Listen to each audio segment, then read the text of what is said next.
Good evening, everybody. It's Saturday night, my friends. You know what that means. Time to get our code monkeying on. Welcome on in, everybody. Welcome. Hope everyone is doing well. 1 minute here, friends. While I get this a little bit set up. There we go. A little bit better. Okay. All right.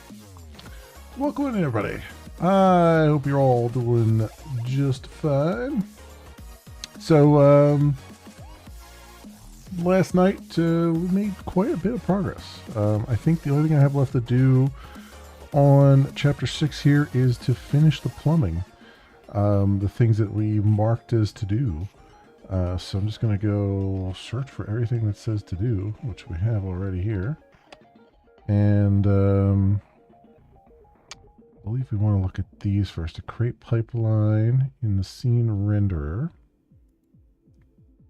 Alright, so we'll do that first.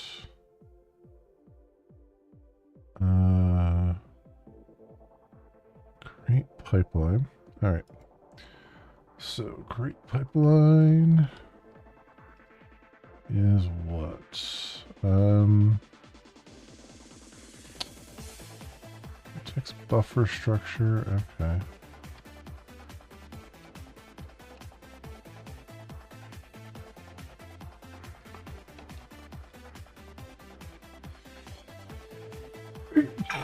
Oh, excuse me. Alright, and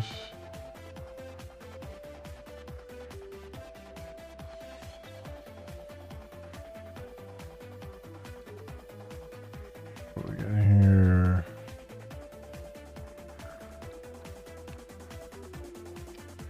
And we have shader module.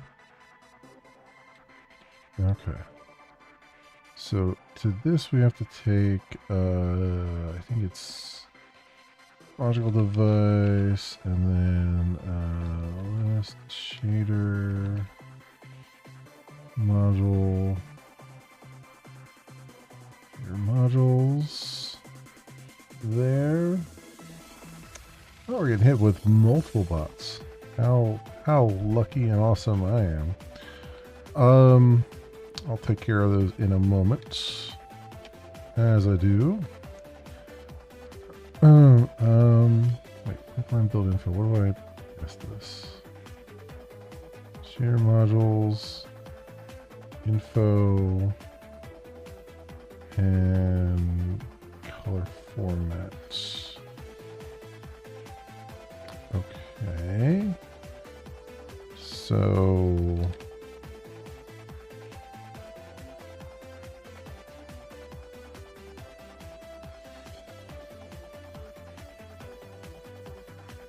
and we need the image format from the surface format. Do I have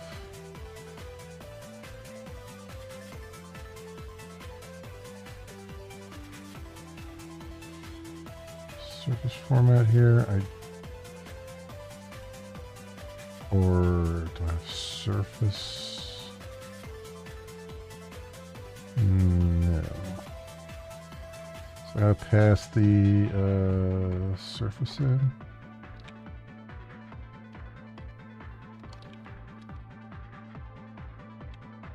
Okay. So be it. Let's take care of these bots while I'm thinking about it.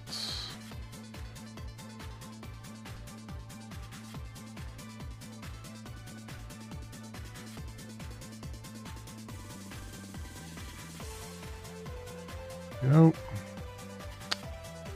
Awesome. Okay. Back to what we're doing. So we have here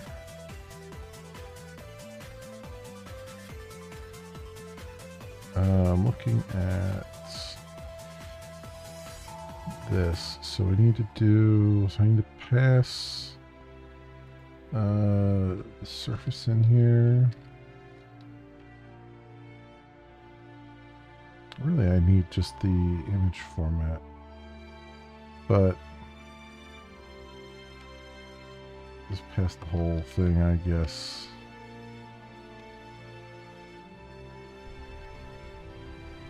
Surface dot surface format dot image format. Okay. So you have that, and then var pipeline, new pipeline, and device, and info. Oh wait, what is it? Device, oh, cache and info. Where's the, do I have a pipeline cache in here?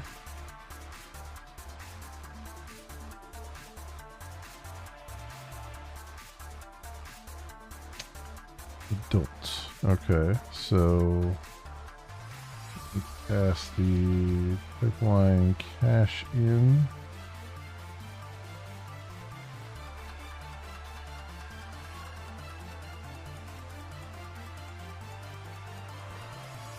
All right, and text buffer structure cleanup.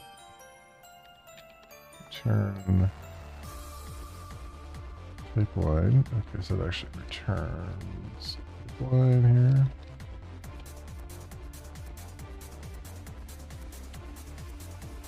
All right, so we need the pipeline cache.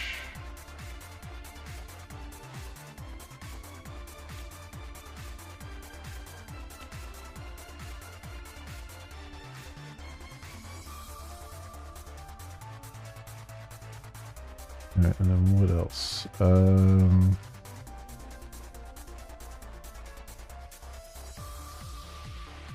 Create shader modules.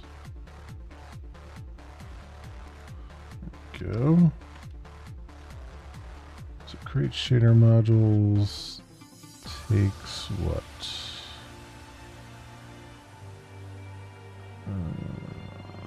I'll find out, I guess.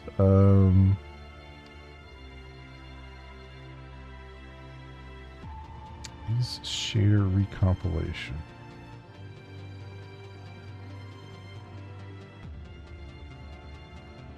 I don't know why you would ever turn that off.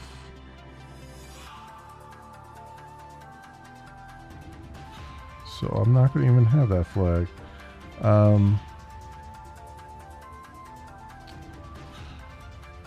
So shader compiler,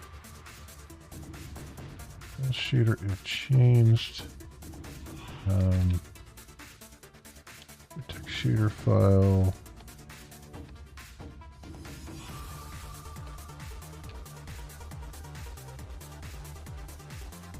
SL vertex shader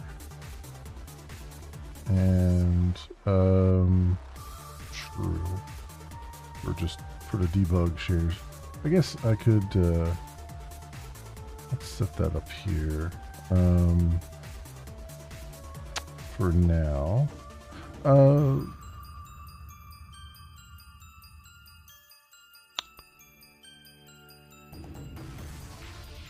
Yeah, I'll set it up here for now.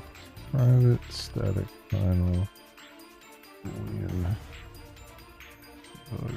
shaders.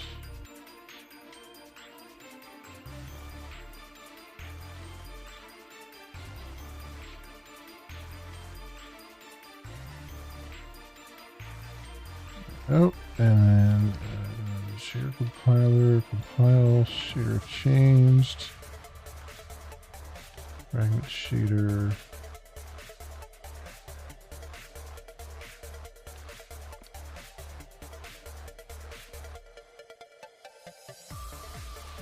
shader. There we go. All right.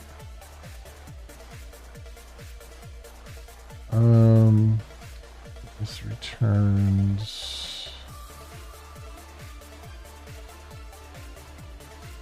This returns what? New shader modules. So a list of shader module. All right, and so we do return list of, and do new shader module.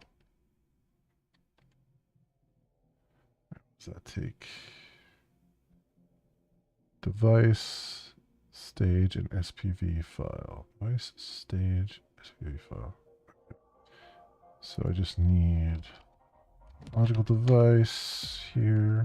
So device, VK, 13 VK, shader stage vertex bits, and then vertex shader file SPV,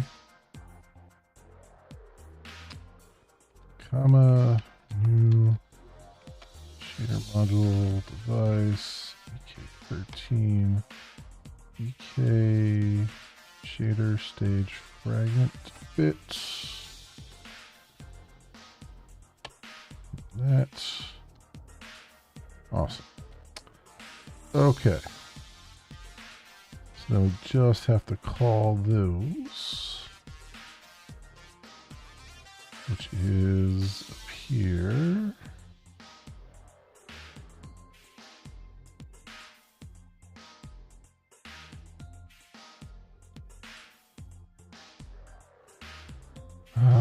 That goes into the pipeline. Okay, so we create the shaders to throw them into the pipeline. And then we toss them out. Fun. Could we do a cleanup on it? Alright, so here we'll do lists, shader module. Shader modules, shader modules, device. Oops, that's not it.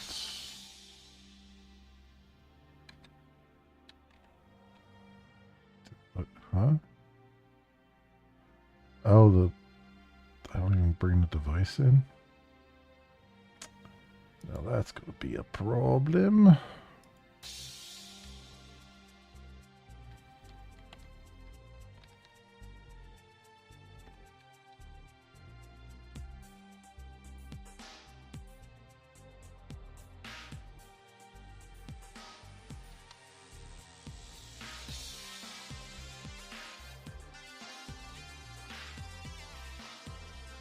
Alright, and then this, that, that's, huh?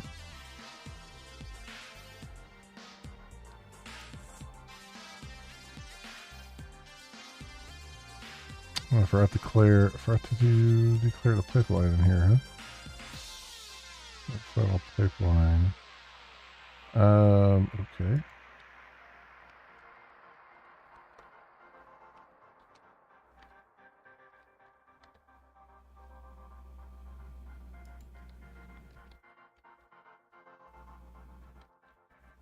Create pipeline device.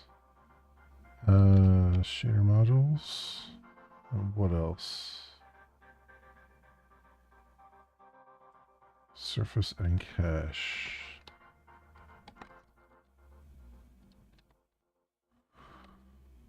Okay, and then all right, shader modules. Each S dot cleanup There we go. All right, so that's in there. Now the problem is the constructor is now broken. The call to it is broken. So I need to give this surface cache and device. So I have surface, device, and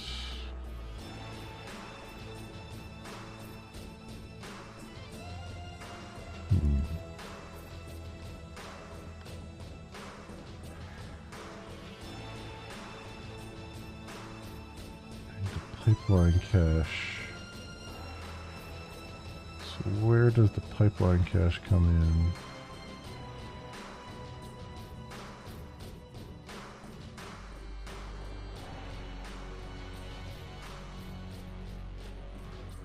Did I?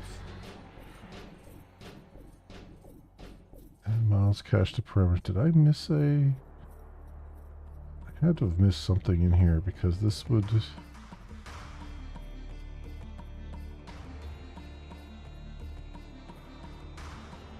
Well, where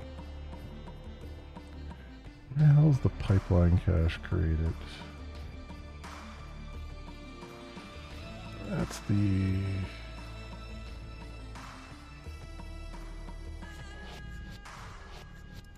question here.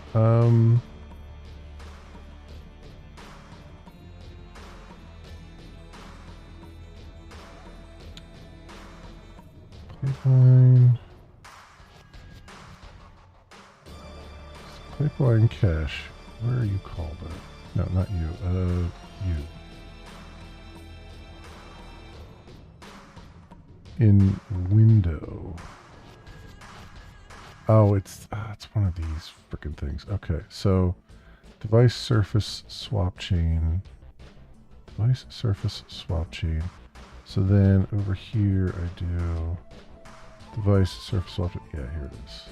So it goes here. This dot.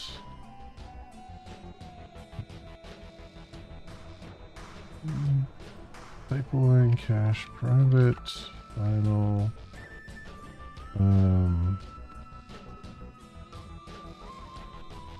Pipeline cache.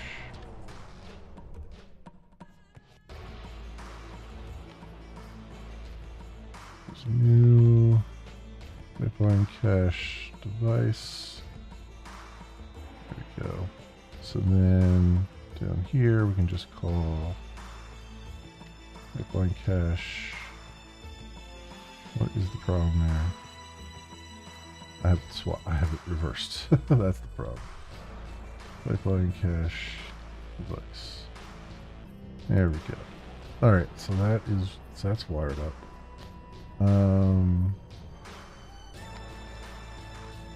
What else do we have a to do?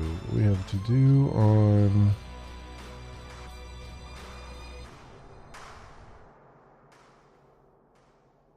let's finish scene render. Yeah. So bind a pipeline here. Where's this at? In render.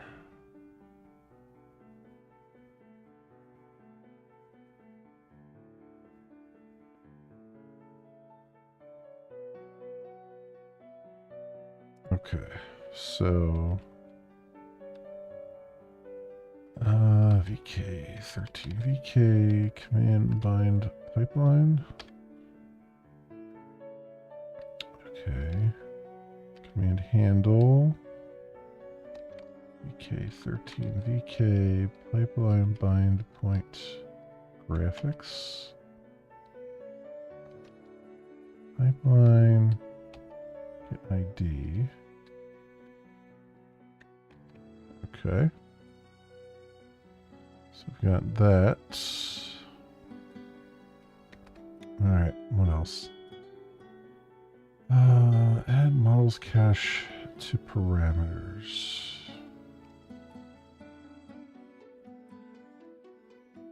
Oh,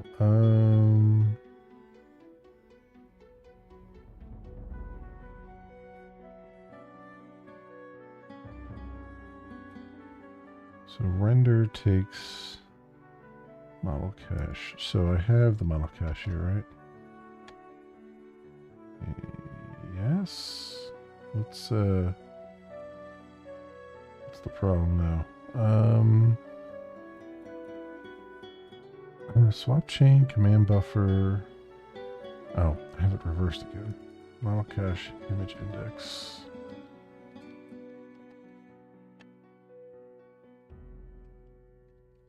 Okay. So that's working. So then we just have to create the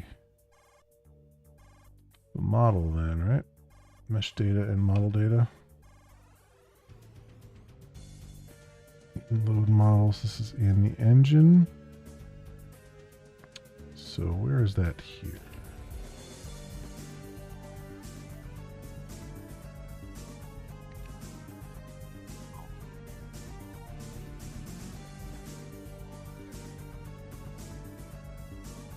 It's probably in... Oh, it's probably in their main... Yeah, they usually shove stuff in here for some reason. Yeah, here it is. Okay, so mesh data and model data. So we'll say mesh. Actually, no, I'm not doing mesh data model. I'm doing just the Vulkan, or not Vulkan. Yeah, Vulkan mesh.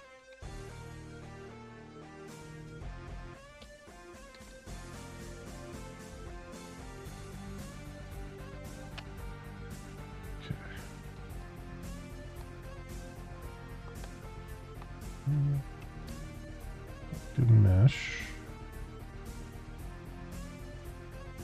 This is what? ID Vulkan buffer, ID vertex buffer, index buffer,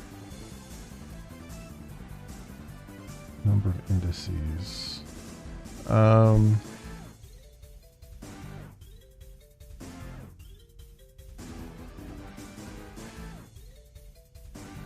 I need to create these buffers.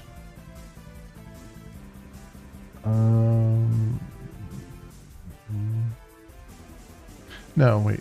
Wasn't it Vulkan? Don't I have something in Vulkan model to add them?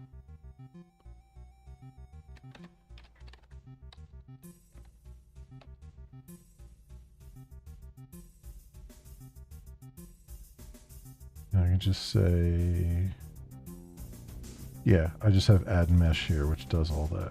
Yeah, I know I did something right.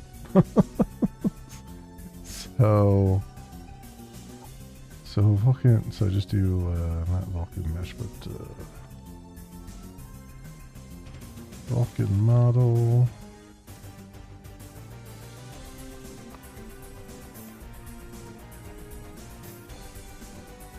ID. Yeah, what is model ID being used for? Model data. Oh, okay, that's correct. The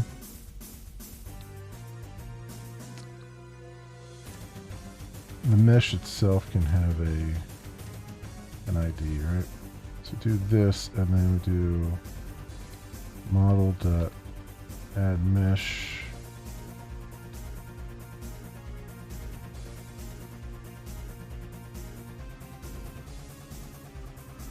I need a device though.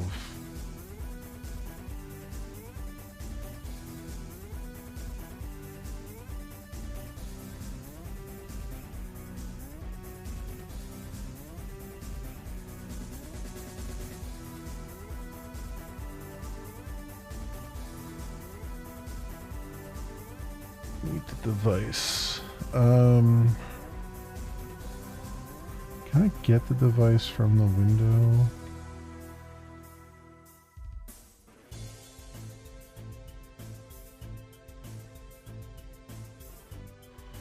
Or not? How about the render? Renderer creates the device, right? Yeah. So maybe I just get the device renderer here.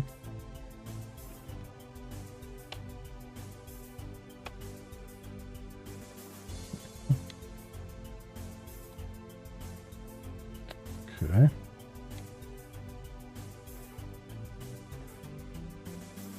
Alright, so do renderer device.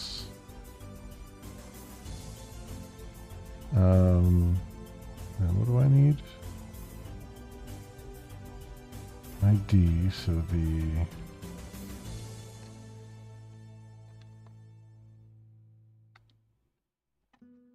and new floats.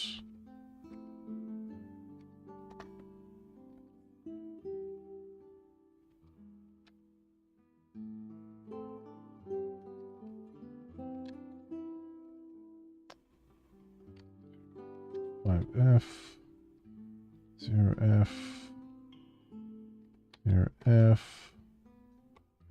0.5F 0F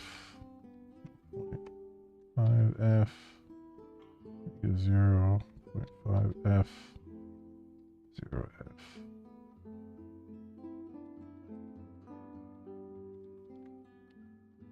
And then comma new int 012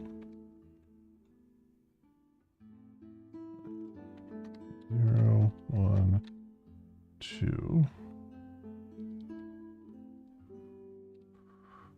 Okay, good. And then I don't need to do any of this, right? Mesh data, model data, models that add, return new, init data.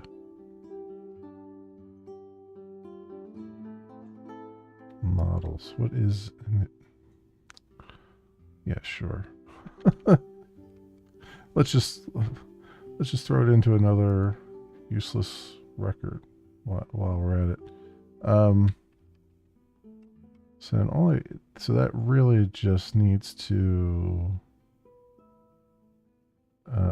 get passed on to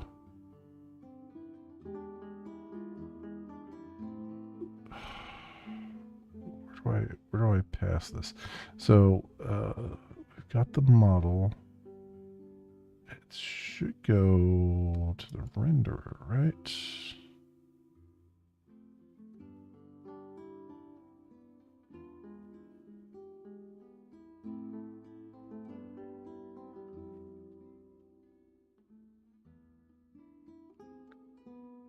Init models. Oh yeah, okay. So at some point we call init models.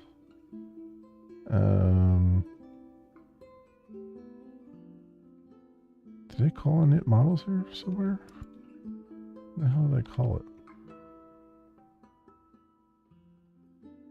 Because this was their method, right? Oh, they're the model cache. New model cache. No, that's right. That's right. Init model lists. Yeah. At some point they must call that. So where do they return new init data? So it must be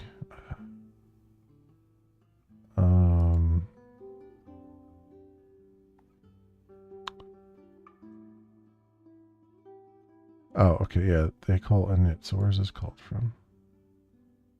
Render init data. Okay. So from their engine, when they do render, they do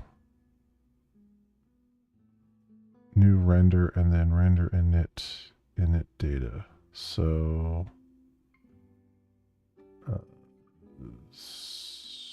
so I want to do, nope, that's that.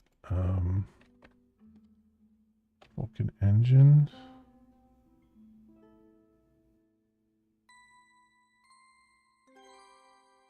Avoid a knit.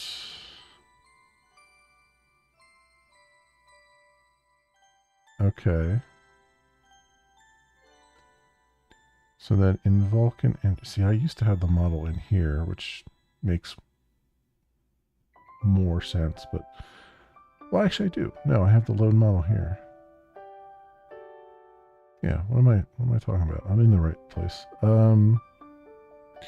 So we have the renderer. So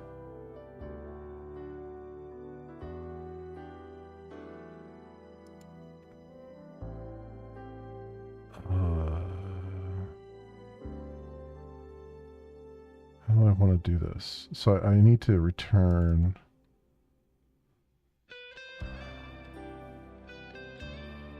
Return the model from this, right? Lists, Vulcan model, right? I'll just do return list of model.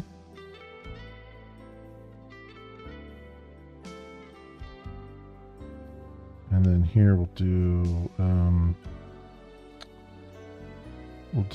renderer dot init models, load model, right? And then hey, Beyond Spear, welcome on in. How you doing? That's it. That's the only parameter I need to send to that. Okay, so then that should load up the model stuff, and we should hopefully be good there. Do we have any other to-dos? No, that's just check style. That's not the same thing. Okay. So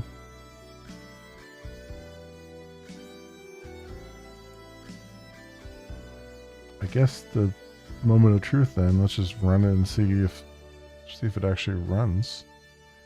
Let me build it first to make sure it actually builds.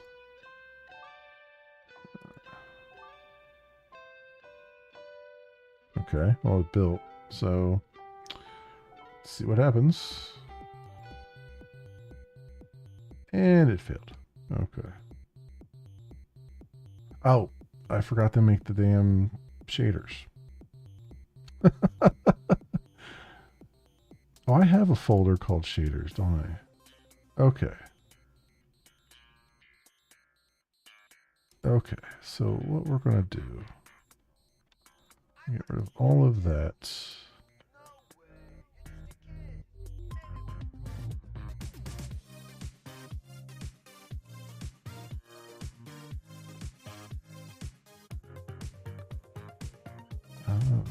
These don't. Shaders, model, vert. No. Leave that alone. Whatever. Just get rid of these.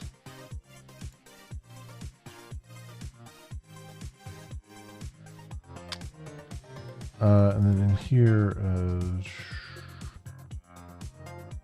I load that stuff up. That would be the shader compiler, I think is where we have them. No. Shader module. No. Scene renderer. Yeah, here we go. Alright, so I just do shaders and shaders here. And then I need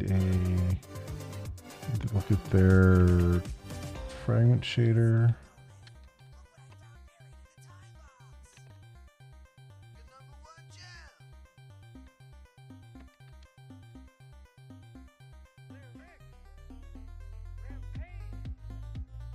Or they must have called it. Oh, they called it something else, didn't they? All right, never mind. Examples, chapter 6, resources. Yeah, here it is. Okay, so need that. So we'll call this environment shader here. Over here. New file.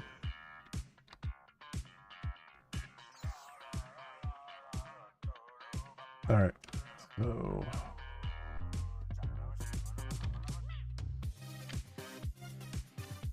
come on. Layouts, location 0.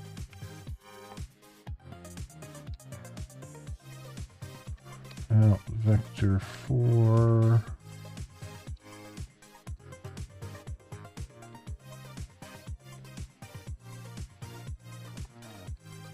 Main. Oh God, they do the C-style main stuff. I guess I have to do C-style main. C-style braces, I mean. That's going to be annoying.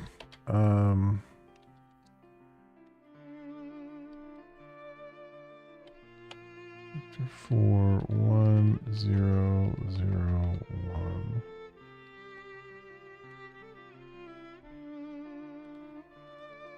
I wonder if it'll let me do this. Do it that way. I guess we'll find out. We'll find out if it lets me do that. Alright, we'll do that. And then I need the vertex shader, and so that would be... I just called it vertex shader GLSL. Alright.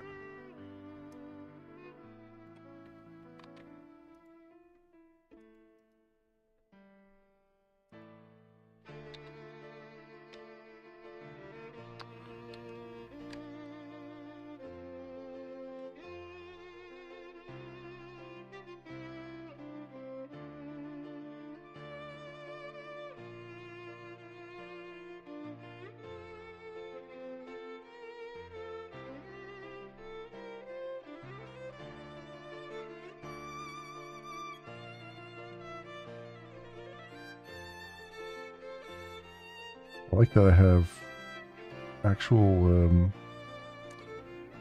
oops, that's not right. Actual completions on this that I can look at. That's cool.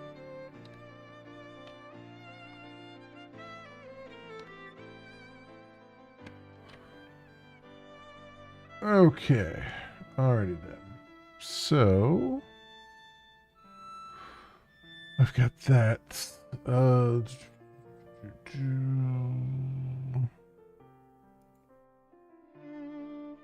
Alright. Well, now that I've done that, will this now work?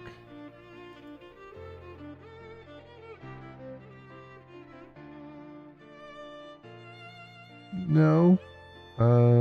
Although we did get a screen up. Anyway.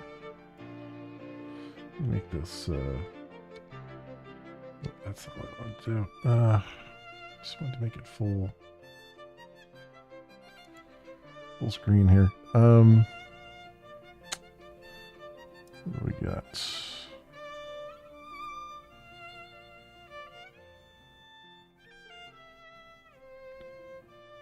A core dump.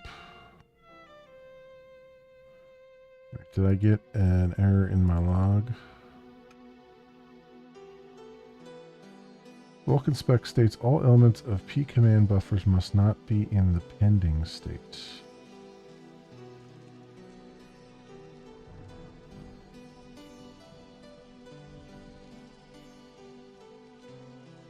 VK free command buffers, P command buffer 0 is in use.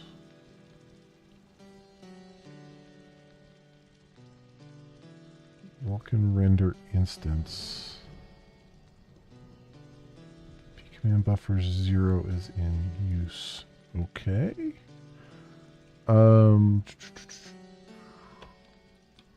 Walk-in render instance.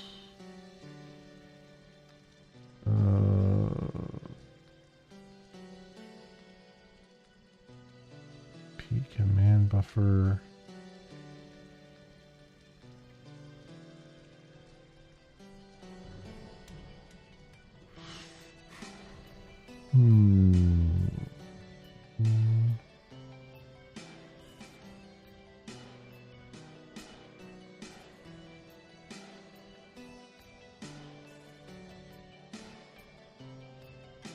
Wait a second. That didn't give me a proper area, did it?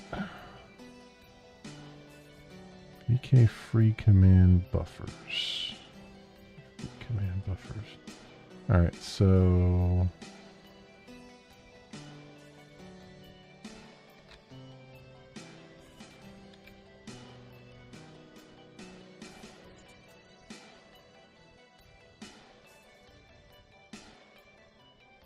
Up command buffer sets here.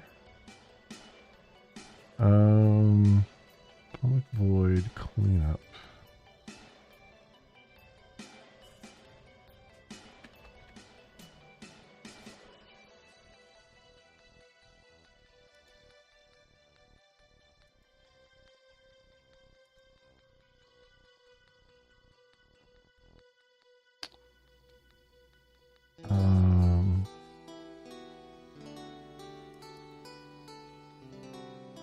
So is it here?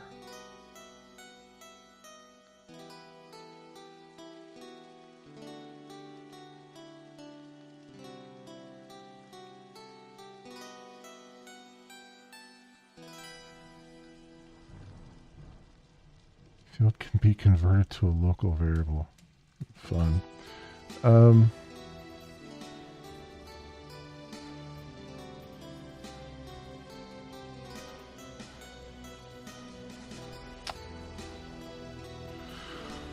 But okay, wait a second.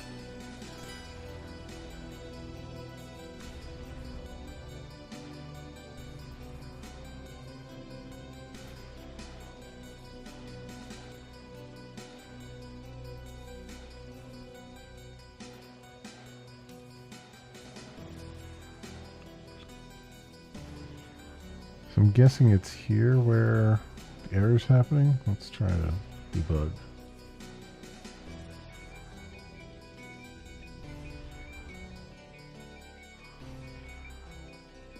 Nope, didn't even make it there. So where else could it be?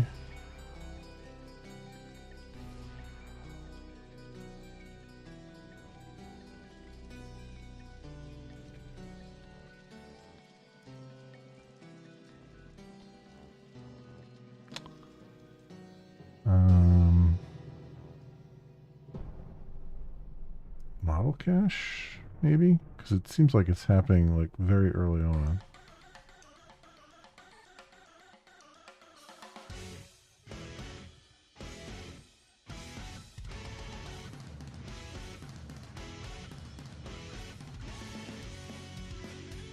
So maybe right here. What we got there?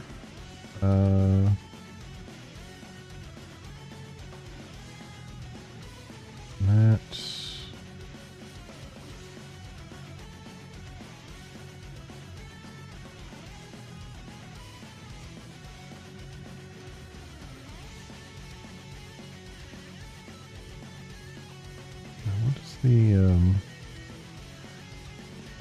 what does the core dump look like?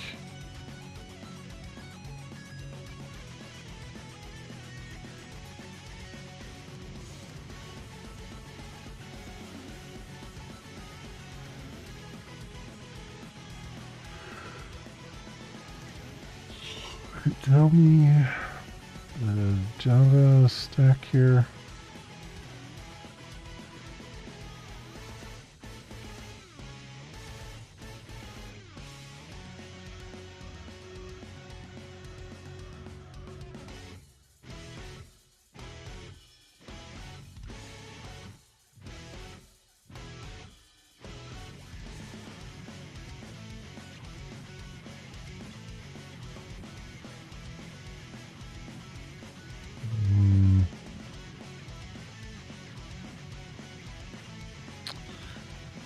There's a lot of information here, but nothing that's helping me out.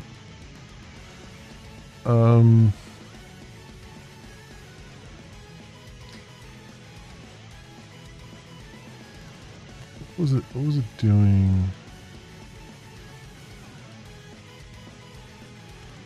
It says models loaded.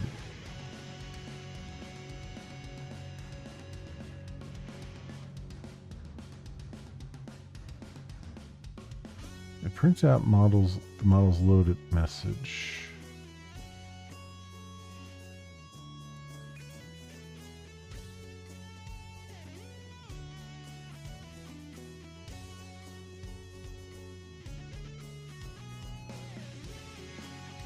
So that was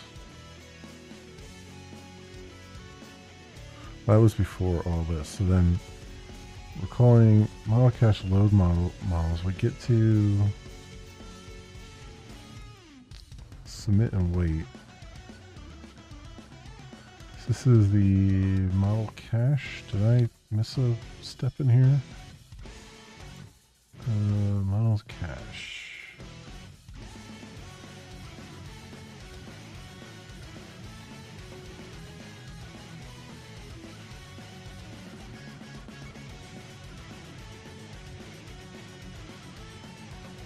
So command buffer, blah blah blah. Primary is true. One time submit is true.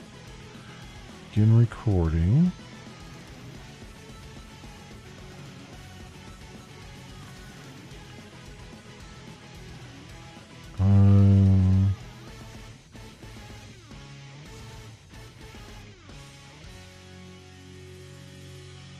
Well, this is where I departed a little bit, and I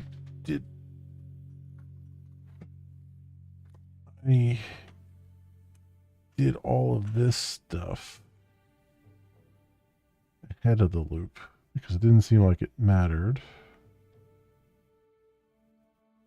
But I did the record transfer commands inside the begin and end recording.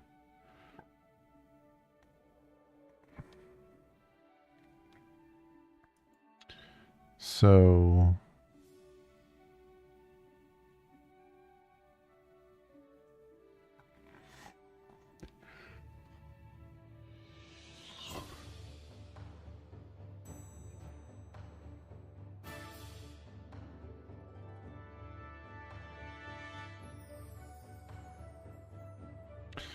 but I'm kind of assuming it's failing there, but it looks like it was actually getting beyond this, right? So was it the transfer buffers that was failing? No, there's models loaded. Main loop.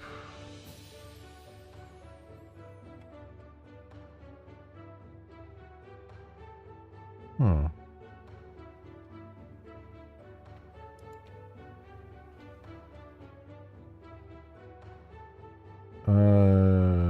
Did I miss something in the main loop?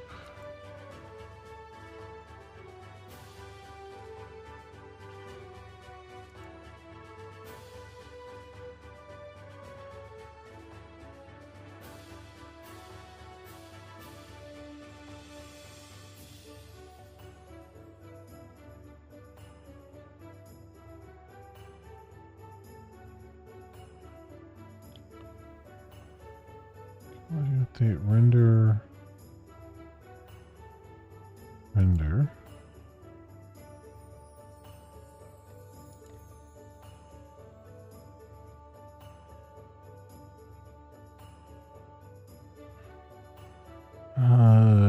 Get swap chain. What do they use that for? Image index acquire. Next index. I already have the swap chain here, so I didn't need it. Passed in. Scene render.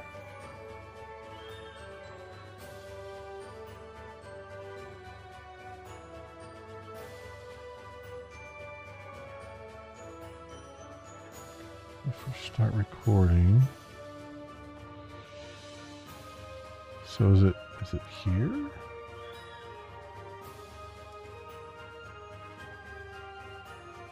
This seems to be going okay.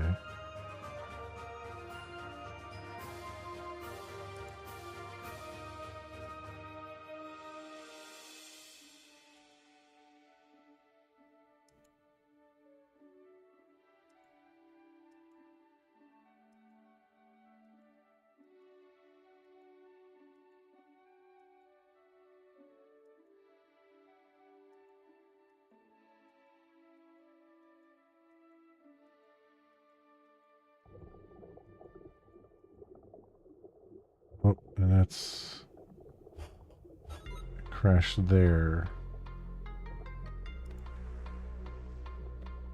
Okay. It crashed before it even got to the break point. So let's go there and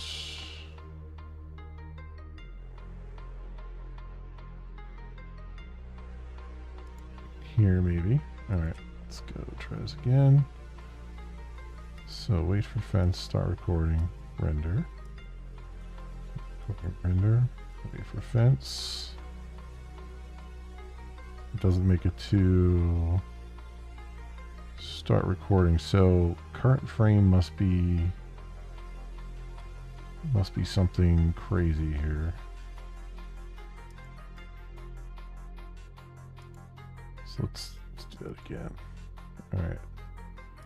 So it goes through 1, 2, and then on the third time here. No, okay, so wait for fence is failing.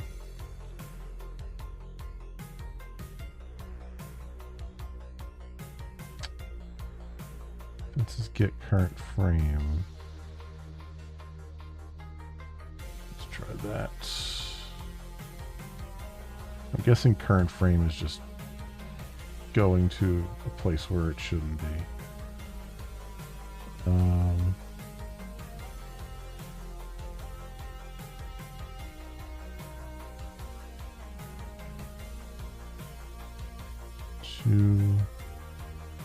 Alright, now what's current frame here? Current frame is 0. Okay. That's in wait device.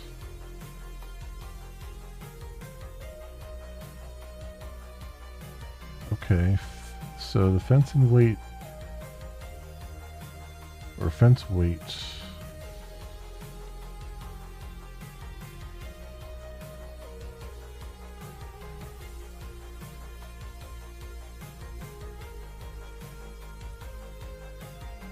Fences. So it went 0, 1. No, it must have started at 1. Let's see here, which I don't think was correct.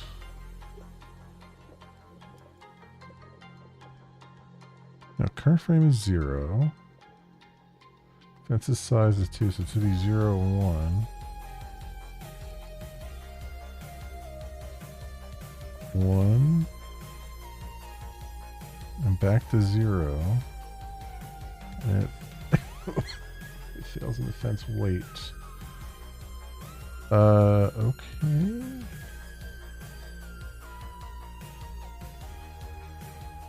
So where's this? This is in fence Java.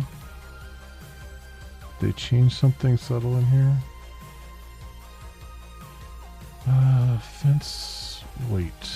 BK wait for fences. BK fence. Wait all true. All max value.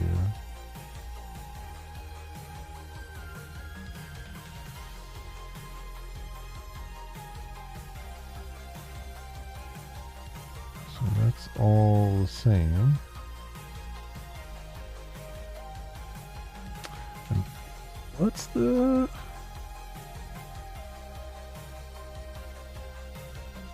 thing I'm getting here?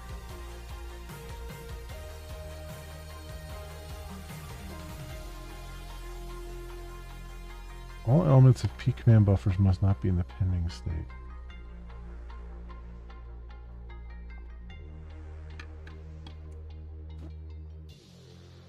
Okay.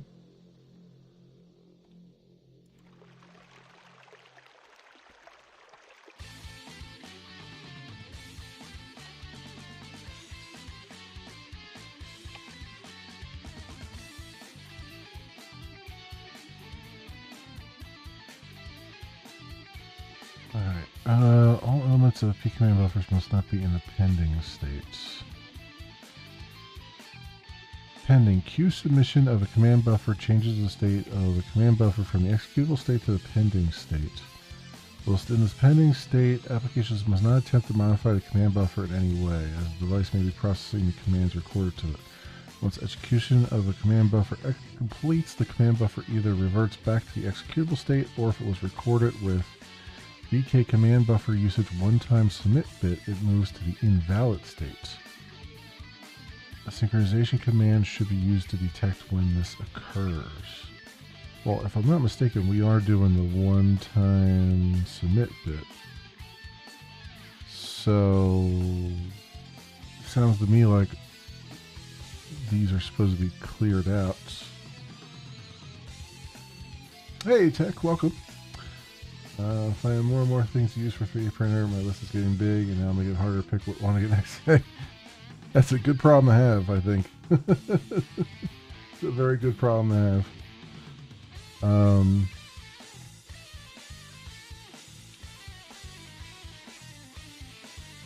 One time it moves to invalid states.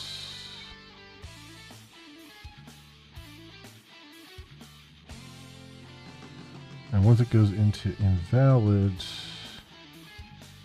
it has to be reset.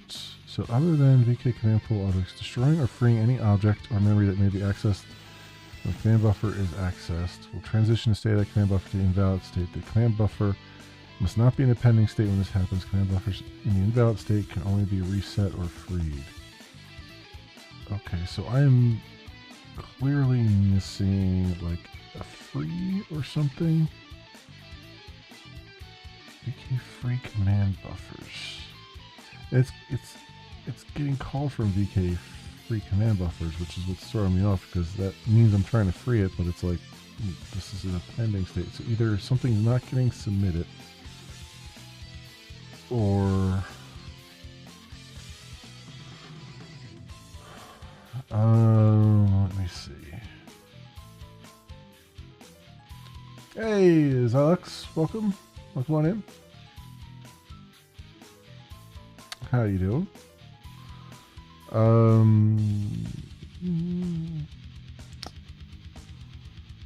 me see. Some of the things, you know, I want to print car parts, PC parts, motorcycle parts, and so much more. It's wild. Make organizers for...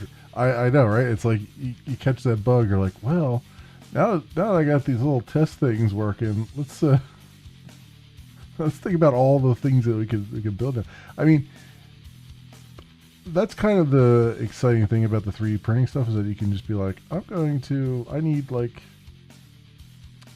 a little cabinet of like small plastic containers I could put like nuts and bolts in and just have them somewhere, you know, that kind of thing. I'm going to print in ABS, ASA, different nylon stuff. So much. Yeah, there you go. See what it comes out. See how it comes out and all the different tweaks you have to do. Learning GameDev, but with Unity C#. That's good. That's real good. Yeah. I mean, anything that you can kind of, anything you enjoy, you'll learn faster. You know what I mean? I found the stackable trays. You can make them any size. Oh, there you go. Yeah, I was going to say, like, the first thing I would probably do is be like, okay, I've got all these random bits that are just lying, that are just in, like, red solo cups, like, you know, screws and random bolts and all this stuff. It's like, what if I had just a... place to just throw that stuff that was actually semi-organized. Rather than just having these red solo cups just lying around that just have crap in them.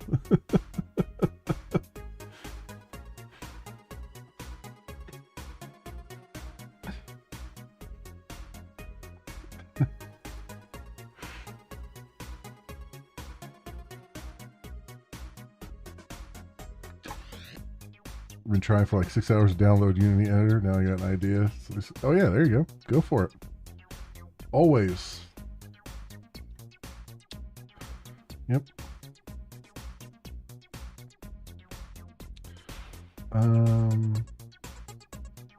So make flexible parts in TPU for like a keyboard cover, gamepad covers, steering covers. Yeah.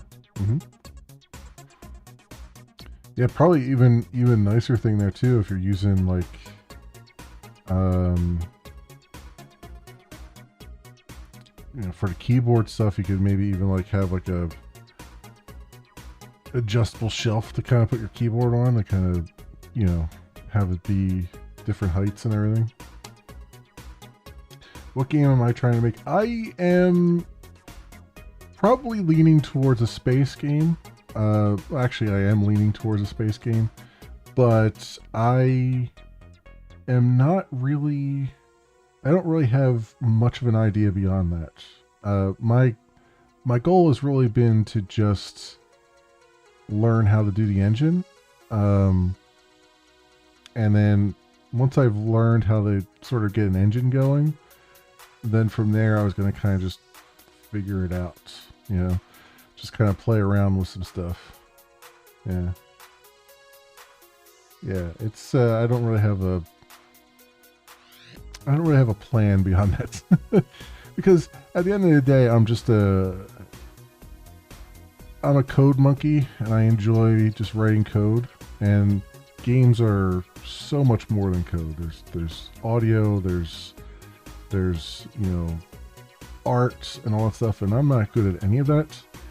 But I am like, I have downloaded some tools, like I've got Blender and stuff like that, and I might do some, you know, YouTube videos to learn how to use it and stuff. I've been looking at recently, either digital, you know, DAWs, digital audio workbenches, in software, or I even downloaded like some like MIDI trackers and stuff. To see if you know, if any of that is something that I could make something half decent out of. But yeah, the idea with the keyboard covers, keep the junk out of the keys. Oh yeah, exactly. We can make car parts. Heat don't mess up. Yep.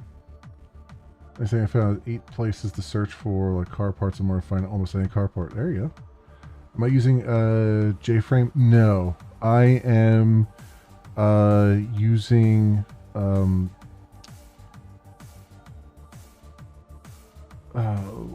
what is the name of it? it's left my brain. Lightweight Java Game Programming Library, so LWJGL. It's the underlying library that Minecraft, which is probably the one that everybody knows, uses. And that, in turn, uses like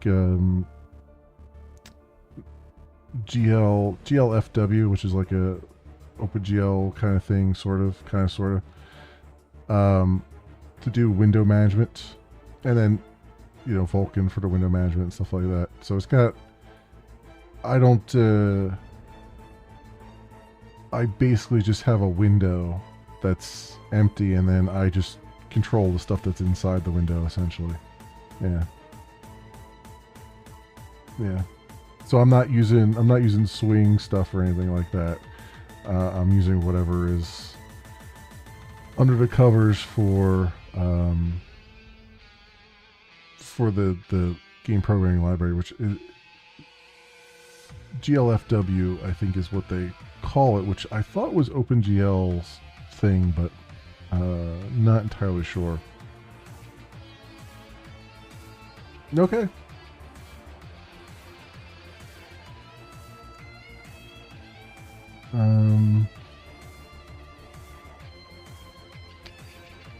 So where did I go wrong here?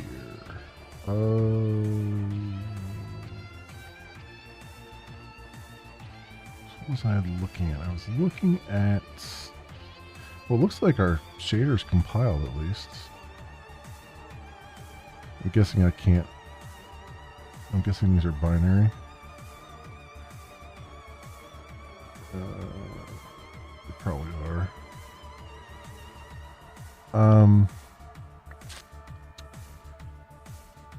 So what is... which keyboard do I use? I have an old Microsoft Natural keyboard. It's a the reason I like it is it's got split keys, so the keys are split down the middle, and they're angled to either side, and then there's a wrist rest built into it, and so that way, instead of typing like this, you type like this, and it helps to keep from getting repetitive strain injuries like carpal tunnel and stuff. So you're not like, because when you turn your wrists in like this, you're more susceptible to like carpal tunnel, which is what my mom had after years and years and years of typing. And I early on started to feel kind of like a strain in my wrists. And so I was like, let me, switch to these more natural keyboards. They're really hard to come by anymore for some reason. But I do that, and I've been using a variant of it for, I don't know, 20 years now, something like that. And it just kind of, it feels really nice. It's just really natural for me. Anybody else trying to use it, it's weird to them, but you get used to it, once you've used it enough times. Is it membrane? No, no. It's just it's a regular keyboard. Nothing really special about it. It's hard plastic. Yeah. One trick that fix your hand up. He has a trick to fix the wrist with lasers and no cutting, main stuff. Yeah. My mom ended up getting on one of her hands. She had it in both her hands, but on one of her hands, the one that was worse, she ended up getting like I think they put like a stent or something in there to kind of press the muscles away or something like that. I don't know what the technical term for it is, but yeah, she had that done because it was funny because, well, it was funny because as a kid I would be, we'd go to the store, go to the supermarket, and I'd be walking behind her, and she would be holding coupons in her hand and not feel that the coupons were falling out and onto the floor. So I'd be behind her picking up coupons and handing them back to her. So she got that fixed.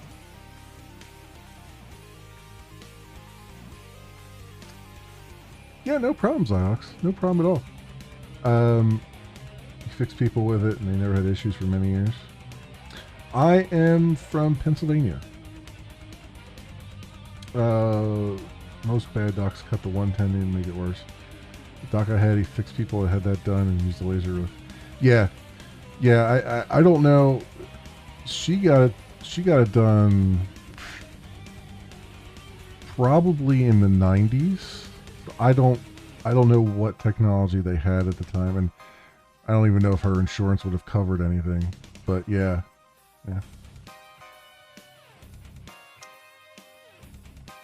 You let that done, had the laser laser. Oh, that's cool. That's cool, Alex. Really cool.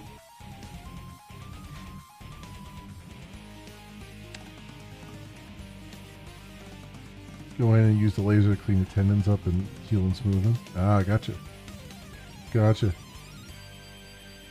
Yeah. Yeah, I was just like, early on, I started to feel kind of like, because I used to have like regular keyboards, and I started to feel a little bit of it, and my mom was like, you know, knowing what my mom had gone through, where she lost the feeling in her fingers and stuff, I was like, let me try this other thing. And yeah, it's weird when you first do it, but since I touch type, you're not really, once you're used to, the home row's in the same place, it's a QWERTY keyboard, like everything's there. It's just kind of separated a little bit, and it's just, you get used to it after a while. Um, it just takes a little bit. There's just a little bit of an adjustment period. Removing the issue? Yeah, okay.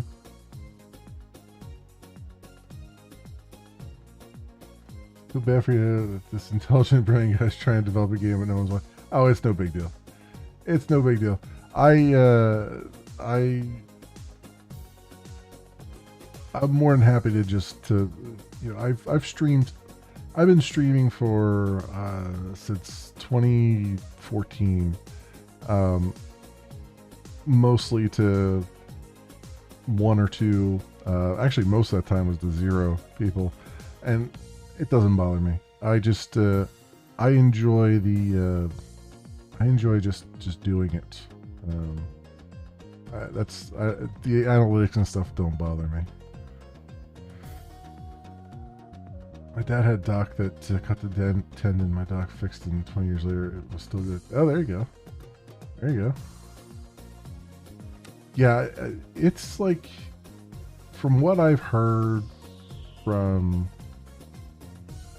online and stuff, like the hands and the wrist are like really, really complicated, because there's so many muscles that work together, and tendons that work together to have your range of motion and stuff. And so you really, really got to be specialized.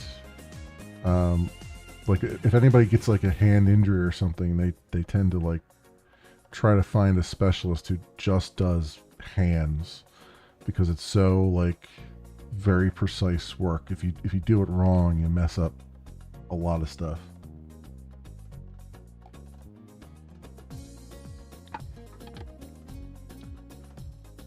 Yeah, some people it takes time to become YouTube person. You're great underrated. Well, thank you. I appreciate it. But I mostly do game streams. So the coding stuff, I didn't start doing coding streams until maybe 3 years ago, because for the longest time I thought, it's going to be really boring for people to just watch me type. But then I realized something, and this is something that I've always kind of had in the back of my head, and that is just like, if I enjoy it, somebody somewhere is going to enjoy it too. And if they don't, who cares? I'm enjoying it. That's really what it comes down to. It's like I've seen so many people, so many small, streamers and YouTubers and everything, who are just, they're like, I need the views. I need to play the stuff that's going to get me the views. I need to do the stuff that's going to get me views. I need, all this engagement. I need to do things that create engagement, and they and for a while they succeed. They get all this, build up all this momentum, and then they burn out, for various reasons. And it's like, I look at that and I go, the reason I've kept doing this for so long is just because I just enjoy it, and I gave myself permission to just be bad at it. There's so many things in life where we're just like, I gotta work really hard. I gotta do this, and there's plenty of stuff to work hard for, But sometimes, like we're always like, we're working hard for grades, when you're growing up, and you're working hard at your job, and you're working hard to make ends meet, and all those things are good things to work hard at. But sometimes you need something just to balance it out, sometimes you need something else in your life that you just give yourself permission to just be bad at. Right? Because it doesn't matter as much as the stuff that you do work hard for, right? Like, and sometimes you find something you really enjoy, you know? You don't have to be the best there ever was at everything. Sometimes it's fun to just like, hey, I'm terrible with my hands, but I'll go try and make a shelving system. It's like I'll watch some YouTube videos and I'll try my best, and if it sucks, it sucks. Oh well. You know? Or something to that effect. Or like, I'm not musically inclined, but I'll get a musical instrument and I'll just tool around with it, and maybe I'll just get enjoyment out of just tooling around with it, even if I'm not any good at it, you know?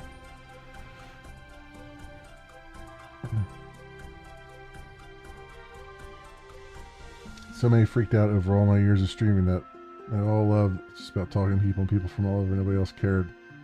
Just teach people stuff. Yeah, exactly.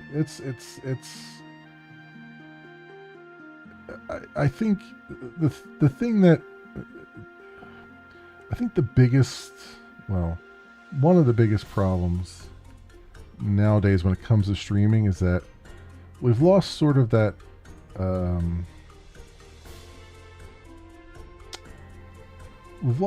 homemade feel, I think, where people were just like, you know what, I just want to enjoy the act of streaming. And now it's oh, this could be a career path for me. And so everybody's just going real hard into it. Like, I want this to be my career. It's like, well, that's great. You know, if you make a career out of it, that's awesome. I'm not going to take that away from anybody, but you know, maybe it should be fun first.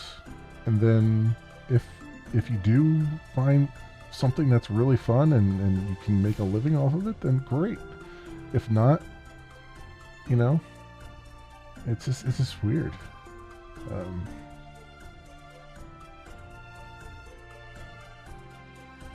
Never want to stream to be a job. I have a job. I may hate it, but I stream for fun. Yeah, exactly. And I think that's the thing, right? Is that I think there's a lot of people that don't like their jobs, right? It's, in fact, more people don't like their jobs than like their jobs, I think is a safe thing to say. And that can be a motivating factor to try other things. But too many people are just like, you know what? I hate this so much. I'm just going to eject it from my life. And I'm just going to go hard on this other thing that I really like. And it's like, well, you're rolling the dice.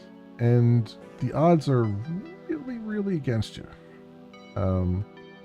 Maybe the better solution would be, you know, keep dealing with the thing that you hate, because it puts food on the table. And while that's happening, enjoy this other thing. And if you enjoy it enough and it actually blossoms into something really good, at that point, you know, you know, it's like, it's the whole what my dad told me way back in the day. It was like, don't leave a job until you got somewhere to go. Don't leave a job until you've got another one lined up. And I took that to heart. I don't leave, you know, I've changed jobs quite a bit in my life, and I don't change it until I've got a, you know, a yes, you know, in my hand, until I've got a, you know, a employment contract in my hand, right? So, yeah. You do editing? There you go. Video editing and stuff.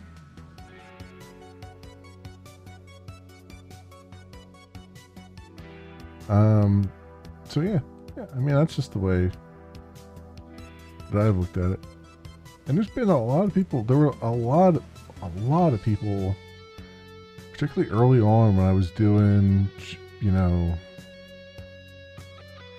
when Minecraft was like the really big thing on YouTube. There were a lot of people who just were really good content creators who just went hard in on Minecraft, even when I was doing Minecraft stuff. And like after 2-3 years, you know, they had good momentum and everything, and then 2-3 years later they just disappeared, never to be heard from again. It's like, wow, this is weird. This is crazy. You have a channel? Cool. Very cool.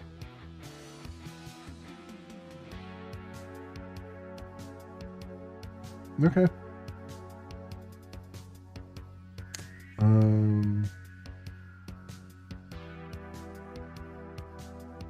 What do we got? So where did I...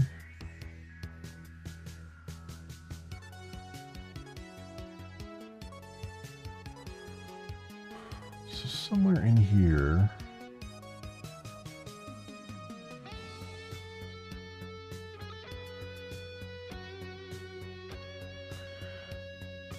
So when the fences are not getting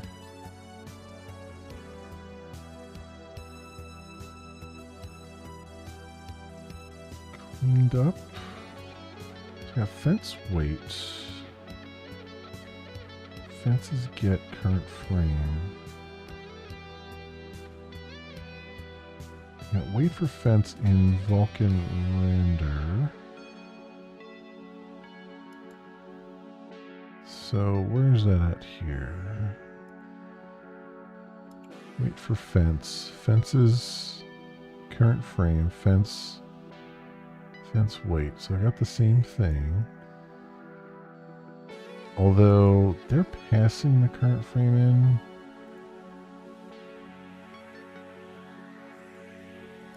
Which might be... Well, they're passing the current frame in, but it's...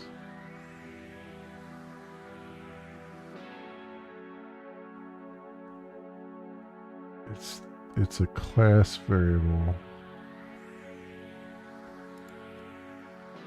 Yeah, okay. It's current frame is just set to the class variable, so I just used a class variable rather than pass it, though. And I don't think current frame's a problem because it's going 0, 1, and then back to 0 again. I think, though, what's likely happened is that I've forgotten or I've missed a cleanup somewhere. Cleanup call. Command pulls, command buffers, recording start. Acquire next image, render, recording stop. Okay. Submit command buffer. Oh, they passed the current frame in there. Did I miss something? No, because submit's in here, right?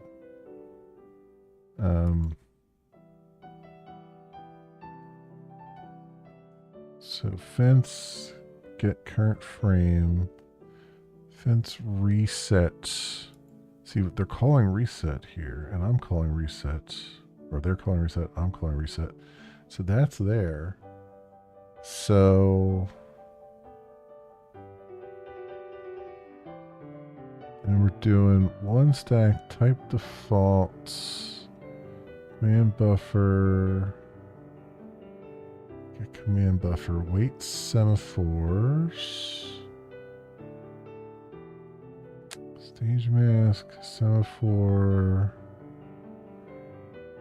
current frame, get that, single semaphore, rendering, Graphics queue, submit. Alright, so what does that do? So in here,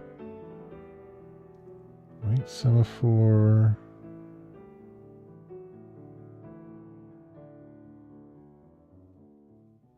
Wait, let me just let's have a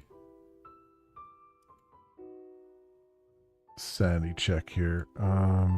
Let's run chapter 6, make sure it actually runs.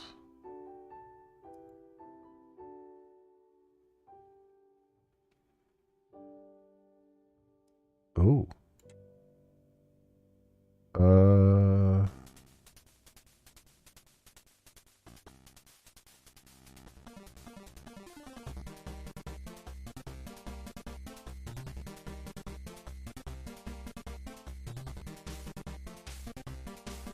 Their chapter 6 doesn't work?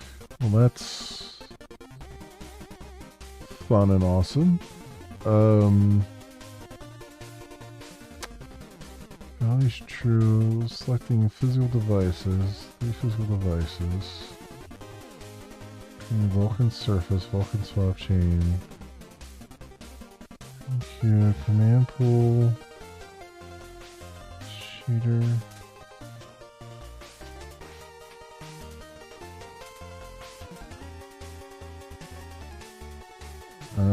If a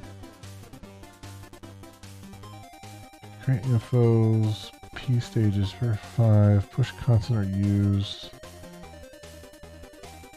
Pipeline layout doesn't set VK shader stage vertex bits. Doesn't declare the pipeline layouts. So that's actually having problems with VK create graphics pipelines. Well, that's fantastic. Oh wait, this is... wait. Chapter 8. Wait a second. Why is that running chapter 8?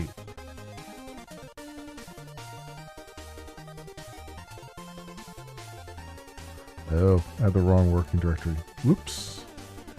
Whoopsie. Never mind.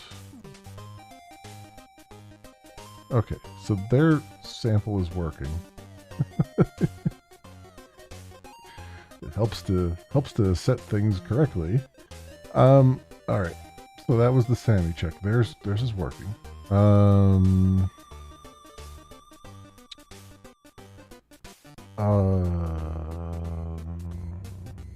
So what did I miss? Is the good question. Because clearly I missed something.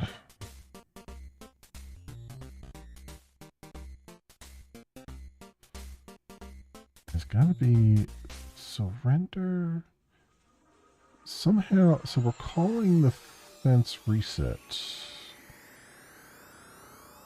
right here under submit. Wait a second. Do you stop recording and then submit, or submit and then?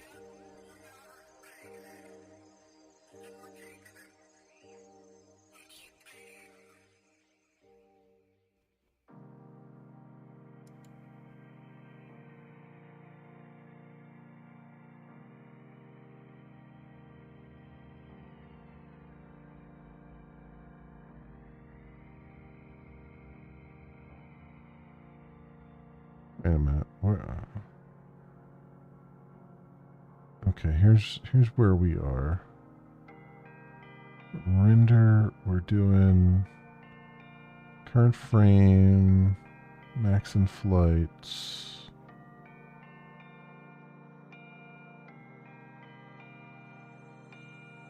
So submit comes after the recording stop, right?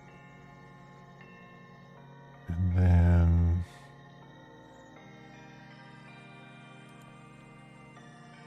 so we come down to submit.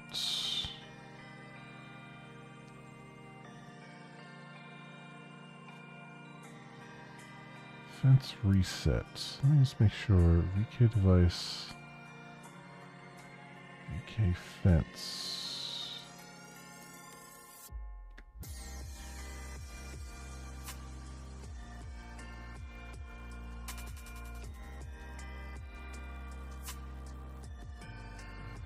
did this correct, right?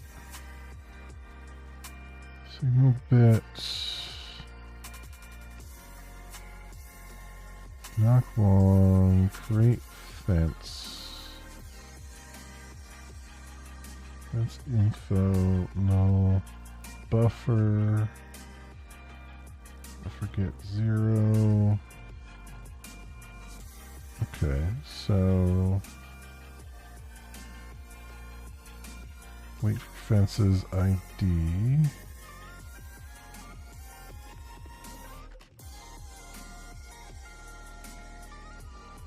Wait all true forever. Okay. And then reset. Oh, they call reset. Where's that being called? So command buffer and render. Alright, let's see. Alright, so I'm calling it in the same places. So that's good.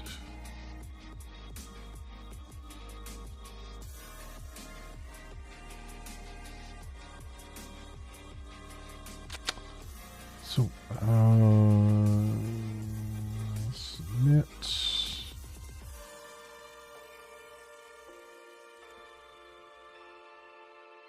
Stack info, wait semaphore, fence ID.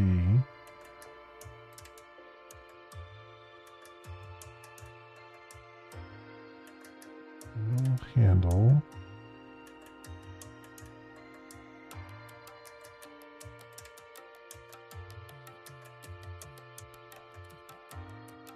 Wait.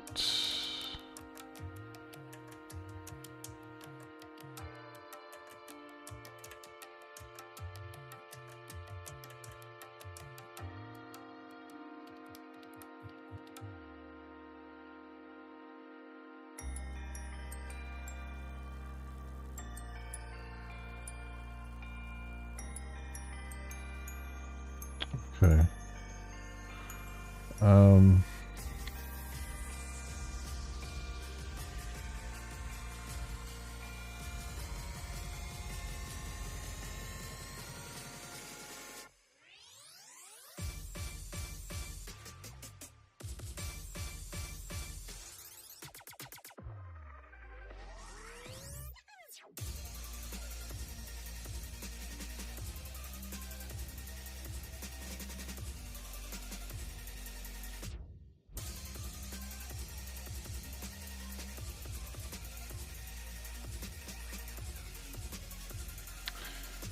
I wonder, it says that they were pending. It says that they were pending. I wonder if the wait for fence is not working.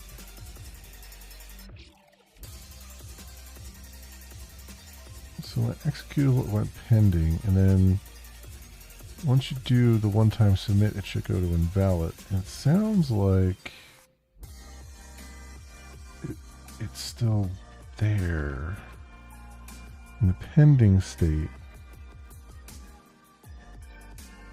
But I'm wondering if that's because the wait for fence is not working right.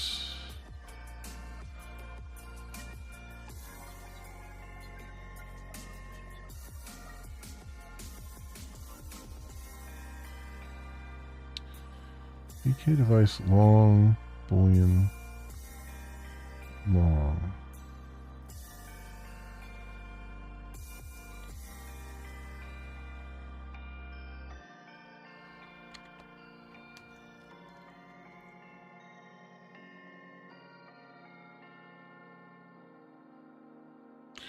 If I debug to here on their thing,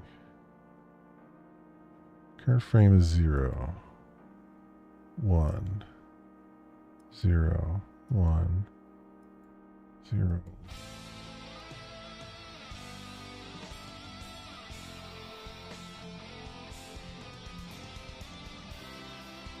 Okay, so that's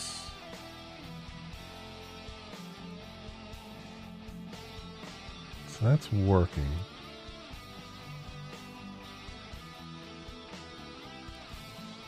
That's working. so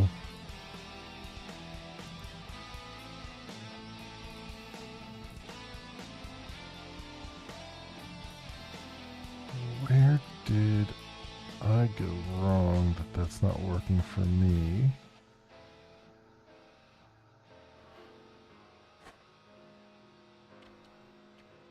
I'm betting it's some kind of order of operation thing. Like I've missed some kind of, like they moved something around or something like that and I missed it.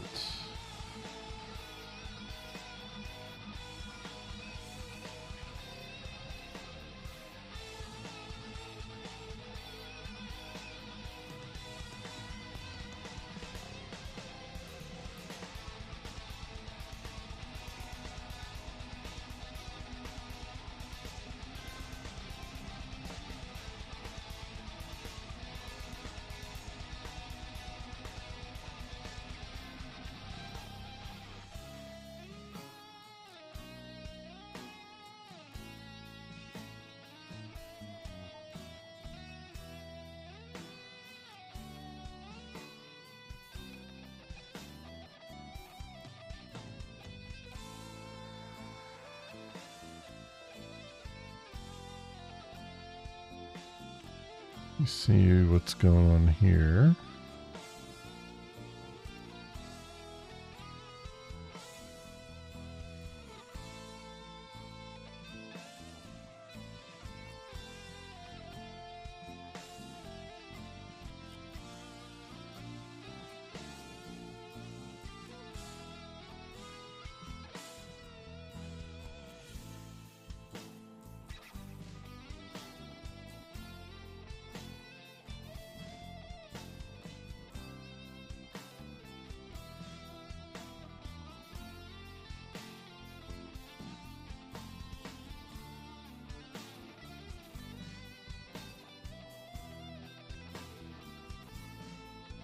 Yeah, and what's interesting is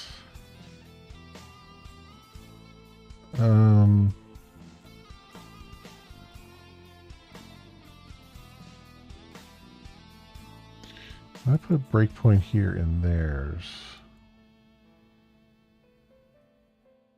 Okay. See, at this point, I've already got a thing on the screen there. So it's almost like after that first frame, we have something on the screen. So it's almost like it's not actually getting submitted.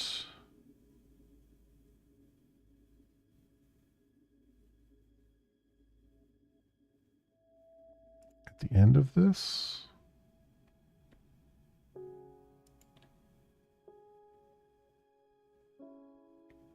Because it's still in a, they still say it's in a pending state, so. Fence get ID. Fence ID. VKQ submit to.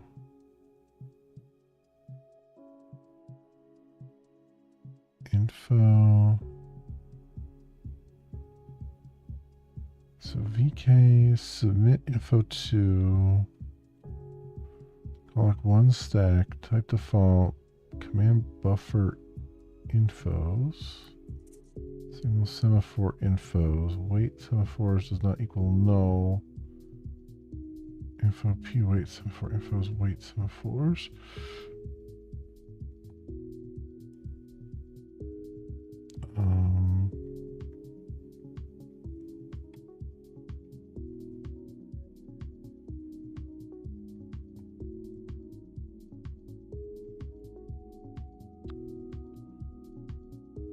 So what's is the fence ID here just not getting submitted? It's just null?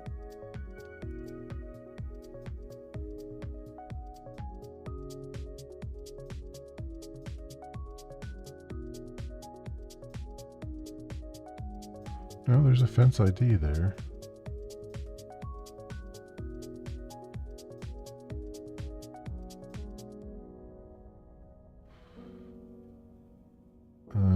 Wait semaphores is null.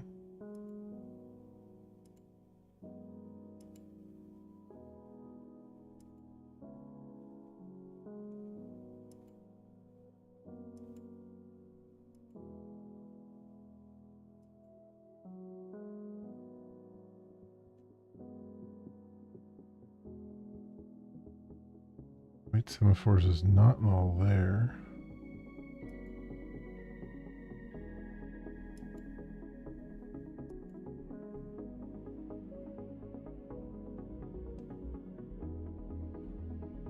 Huh.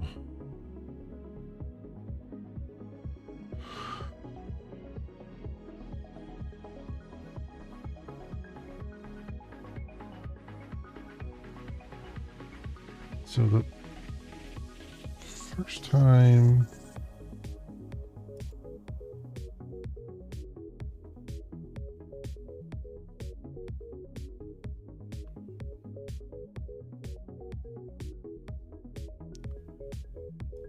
presentation complete.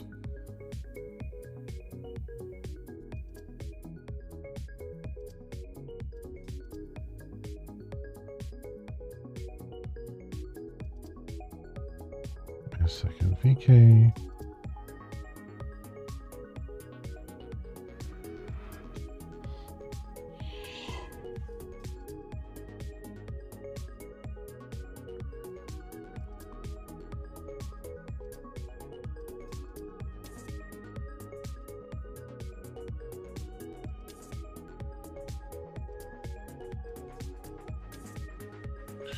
Yeah, there's one time where we do it as null.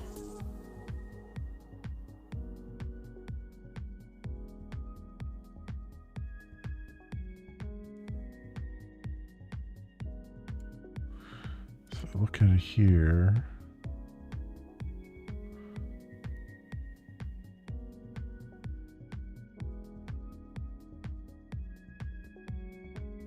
Signal semaphores is null there.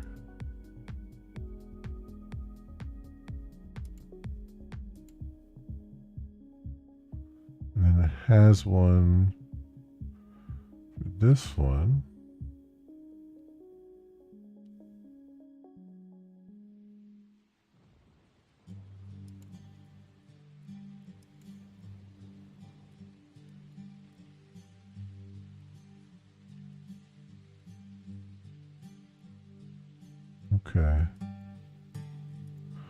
Okay, so there's a delay when their stuff loads up. So I'm not too worried on that. Although it's interesting that their window, like my window shows up right away, but then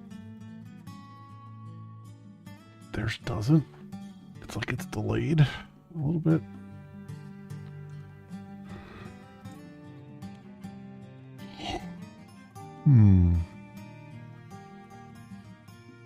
So what did I...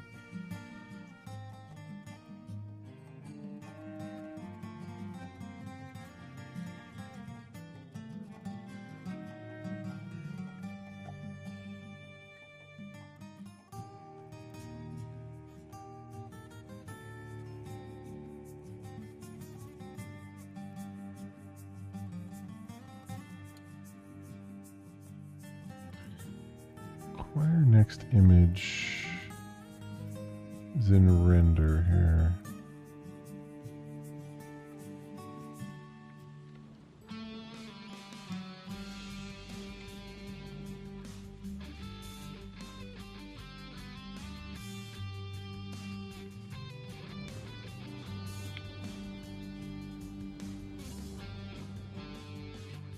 Switching and acquire next image.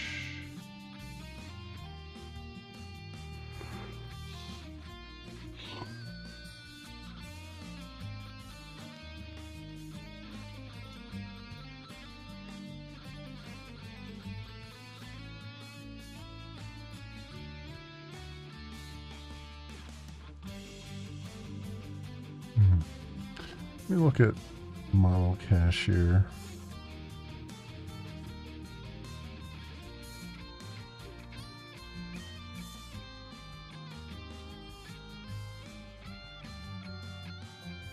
So what is that set to?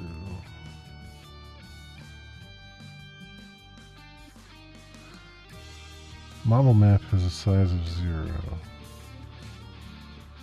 That's probably not right. That's probably why it's blank.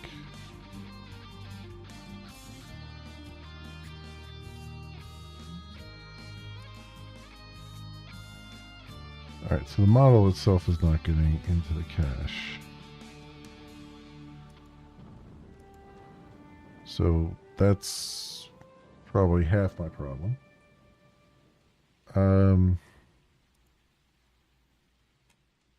So I missed a step there. So model cache.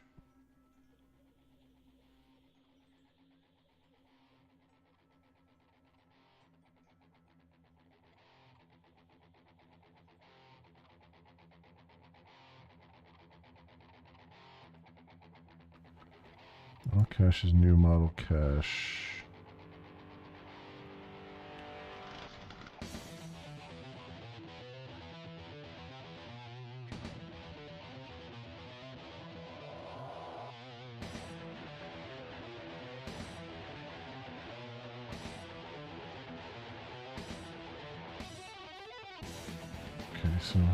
So when do I call load models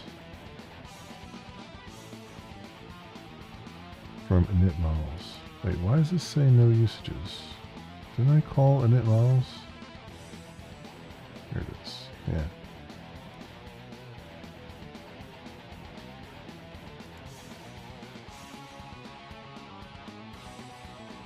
So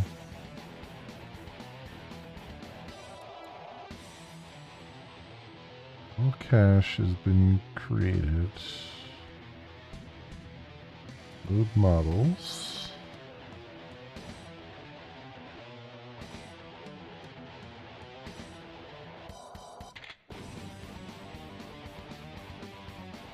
Did I forget to actually put it into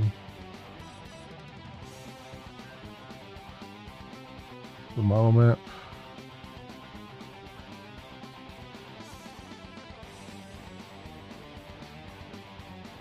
I think I did.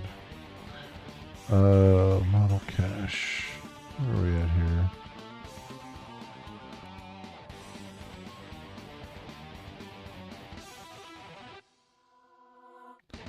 Yeah, they have models map put. I think I forgot to even do that, didn't I? Because I moved a lot of this stuff around.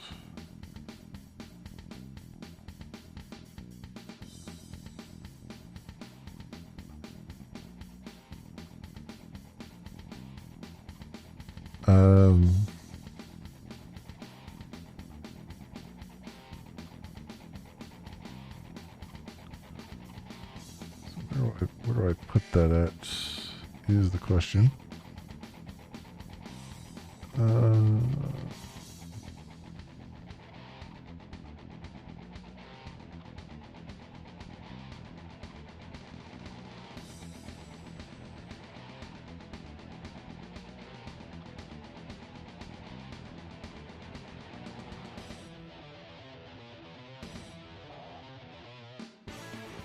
Does it matter? I don't think it matters because it's just a map of the models. So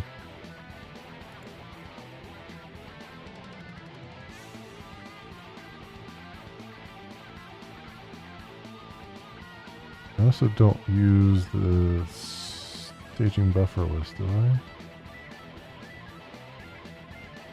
Staging buffers is never used. Yeah.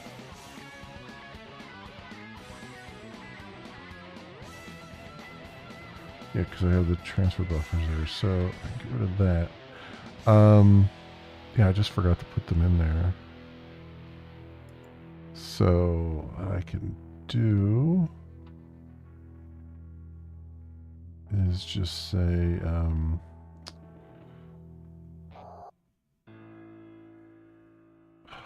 I guess model map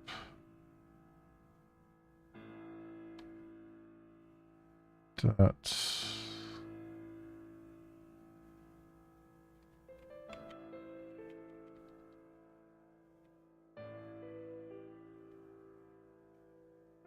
put all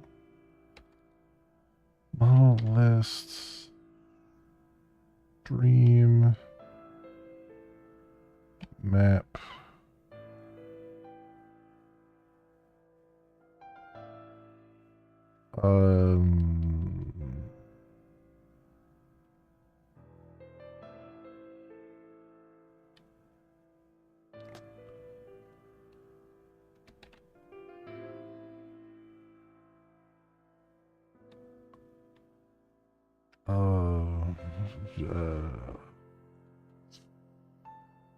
how would I, what is the best way to do that?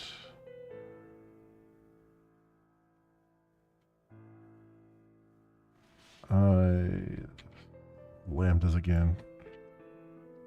Java lambda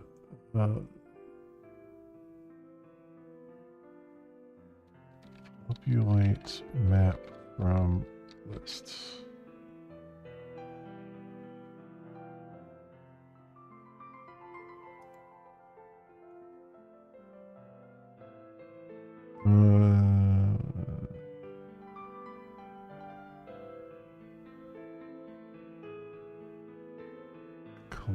Collectors to map choice get name function identity. What the frick is function identity?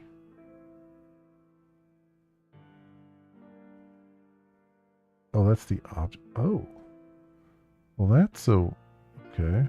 The identity would be the actual object. Huh. Well, that's novel.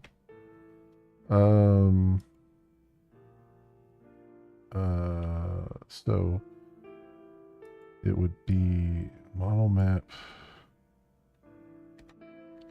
equals. That's not going to do that though, is it? Oh yeah, it will because I didn't make it final. Suck it. Model map equals model lists stream collectors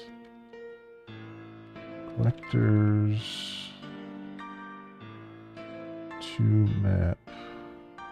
How did they do it? Collectors to map. Oh, they did collectors dot to map. Okay, yeah, that makes more sense. Collectors dot to map and get name function identity. Okay, so Vulkan model get ID and then function identity. That's interesting.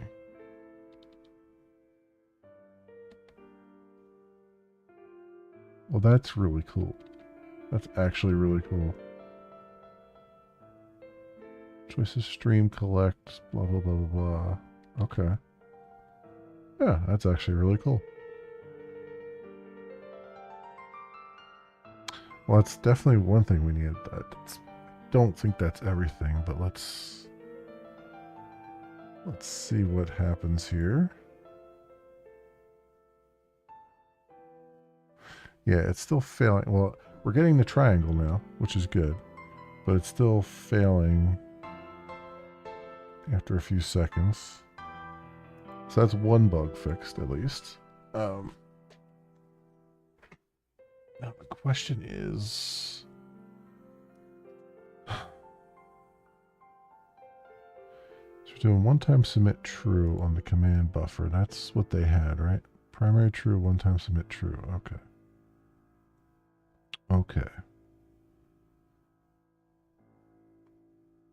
So then I'm recording the transfer command, which is basically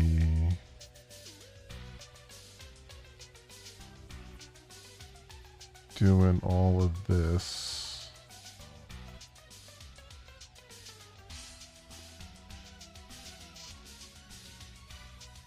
Wait a minute. Record.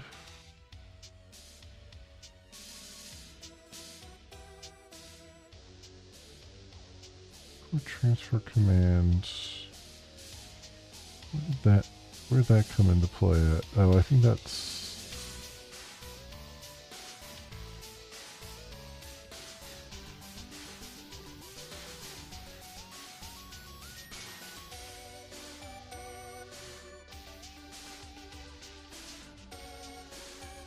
Transfer commands.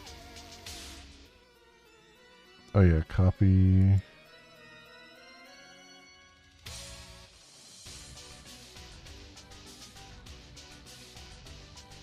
Buffer region and everything. Command copy buffer, right. But wait a second. I'm missing a create vertices buffers, create indices buffers. I know I do this because it showed up on the screen, so I obviously do it. So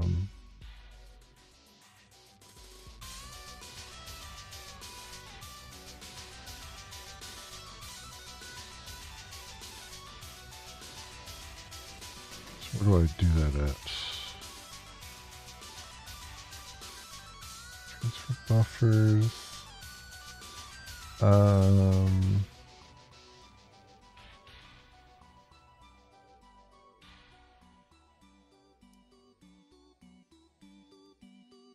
I do that when I load it, right? Like when I come back here.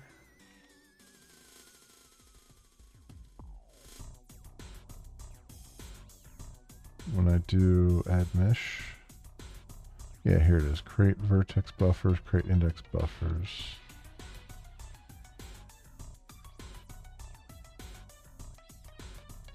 And I get all that set up.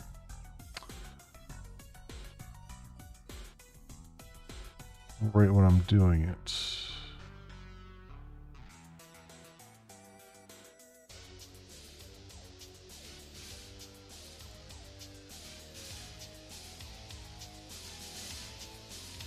So commands,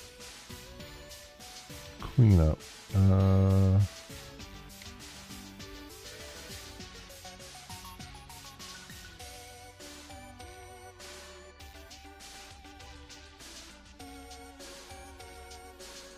Submit and wait, which appears to be working, but also not. Command cleanup, free command buffers.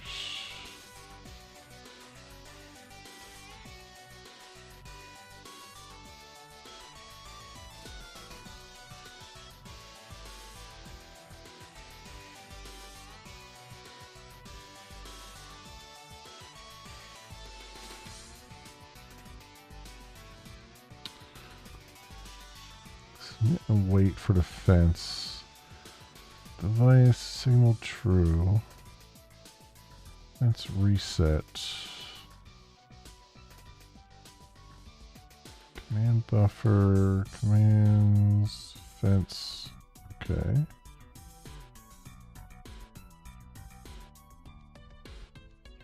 Oh wait, I did miss something here, didn't I?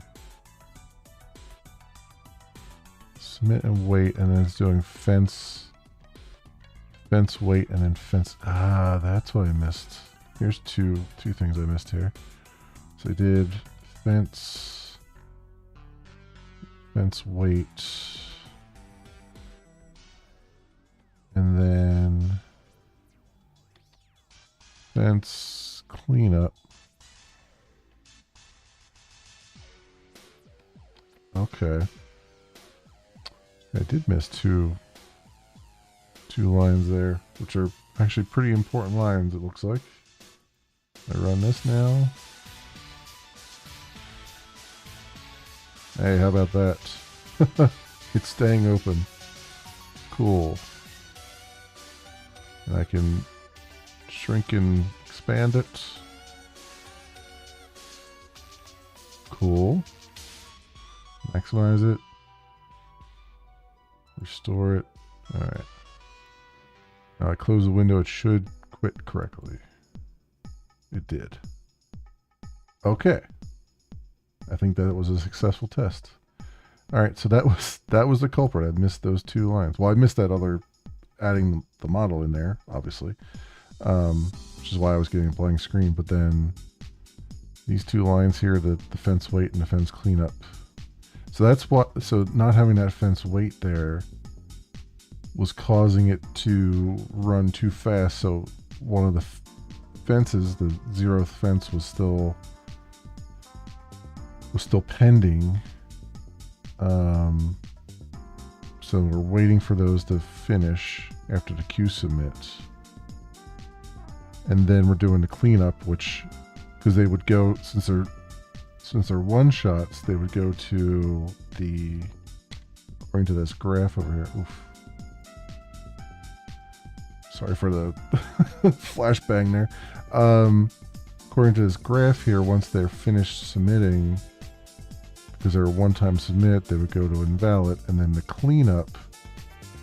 So you either have to do a reset or you do a cleanup, and that would get it back out of there. So the cleanup would clear it out of memory, and then we create all brand new again, back to initial. Okay. Okay. Well, that was hard to track down, but managed it. We managed it. So that's the thing, right? It's so easy, like when you're looking at one thing and then looking at the other thing, it's so easy to just miss lines that are really, really important.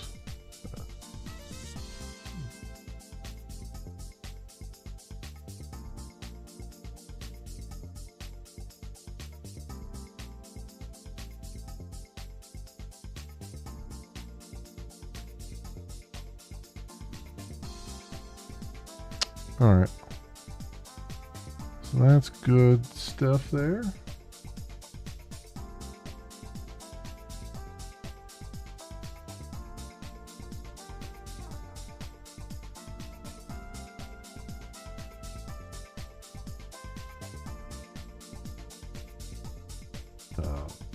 Ever living fuck. One second. One second here. Oh, what the frig this is.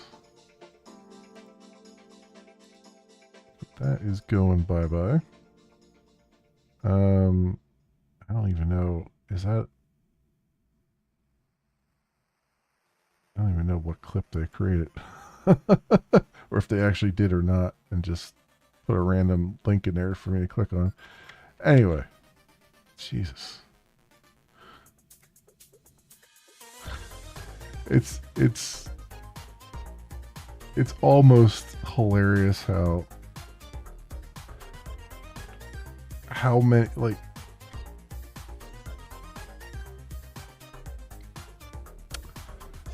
I don't know. So, you know, with Moonbeam having shut down, I thought, well, I don't want to have just YouTube and Twitch, because I'm concerned that Twitch is pivoting away from homegrown content and trying to go to more celebrity-based things. And YouTube is unhealthily embracing AI to an unhealthy degree. And so I like YouTube, and I kind of want that to be my primary platform, but at the same time, you know, Google likes to mess things up far too often. And they're also doing some weird stuff with, like, flagging channels and everything like that. You know, for as bad as Twitch is, you can at least occasionally get some kind of human being somewhere. Occasionally, if you're lucky. YouTube is just, I'm pretty sure there's no human beings that actually work at YouTube. But, and by extension, Google at that point. So I'm trying to like have like a third wheel, a third platform. And man, since going back to Kick, it's just like every stream is just bots. Just at regular intervals, it's just bots. And it's just kind of hilarious. And what's even funnier about that is, you know, I'm doing the correct thing and I'm banning them. But one of the things that Kick apparently looks at for, you know, verification and stuff is the number of unique chatters. So every time one of these bots hits, that number goes up, even though it's not even a real person. So it's like, yes, I'm doing the right thing by banning them. At the same time, they're apparently pushing me towards the next level on Kick because they can't fix their bot problem. I don't know. It's so silly. It's so freaking silly. We just need a freaking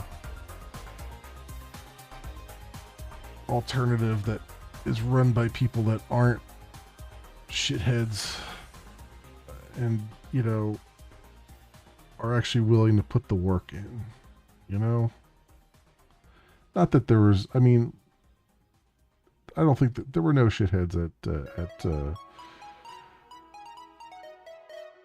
LiveSpace or at Moonbeam. You know, I just don't think. I think LiveSpace of all of them was definitely putting in some effort. Moonbeam, it felt like a side project, or it seemed like a side project for them.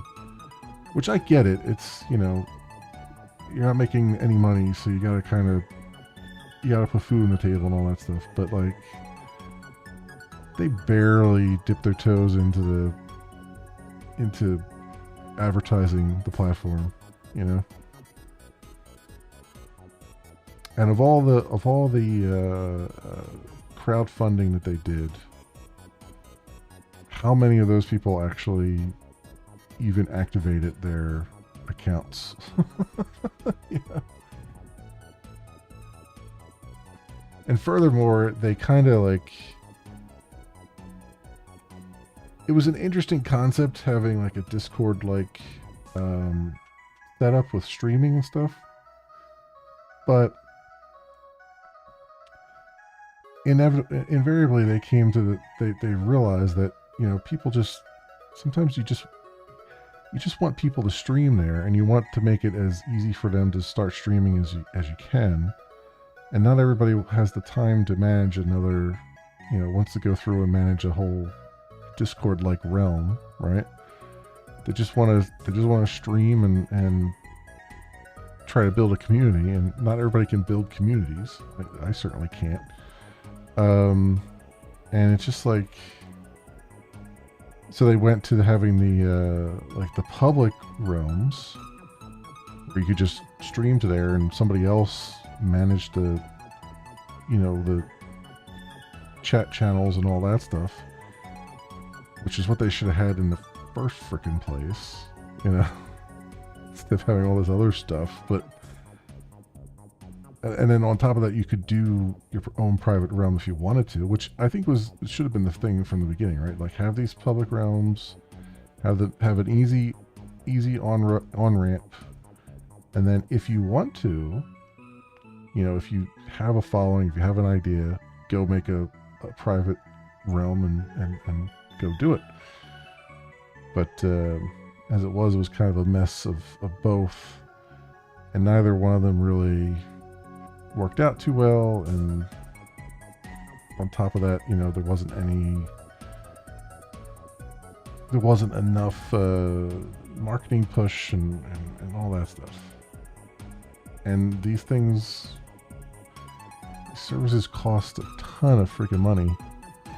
And so it's not like you can just mom and pop your way into it, which I think is the most painful thing of it all, right? Like, we so desperately need competitors to YouTube for like recorded content, and we need competitors to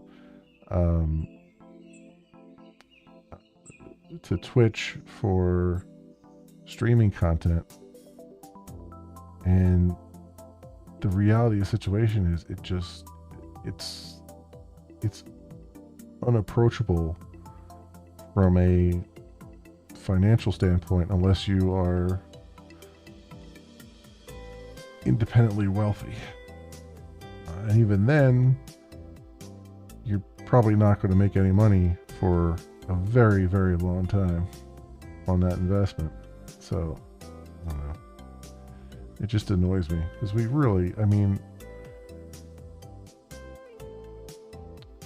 I don't know how long Twitch continues in its current state. I don't suspect it's going to be very long. Like, I think, honestly, Amazon sees it as a way to promote Prime Video and promote, you know, Amazon itself. And I think they would rather deal with people who have already have some kind of celebrity status and not deal with the unwashed masses, such as myself. And so it feels like they're maybe getting to a point where, in order to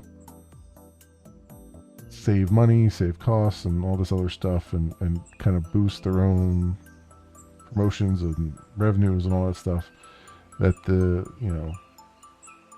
small and medium streamers are just gonna, like, everyone who's not in the top 1% is, you know, the 99% of the rest of the streamers are just going to be out of luck. They're just going to get kicked off the platform, essentially. It won't happen overnight. It'll kind of happen gradually. It'll be small incidental changes that kind of come on subtly, and then suddenly it's, you know, a deluge, you know. But I don't know. That's kind of the thing that I'm more concerned about.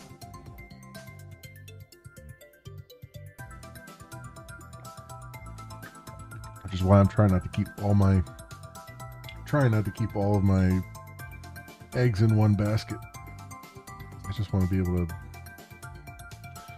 do this and enjoy, you know. But we'll see. We shall see. Anyway, little aside. All right, so we've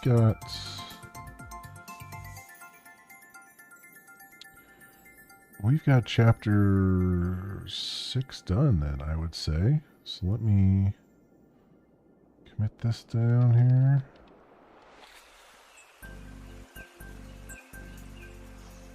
And yeah, cool. Commit and push.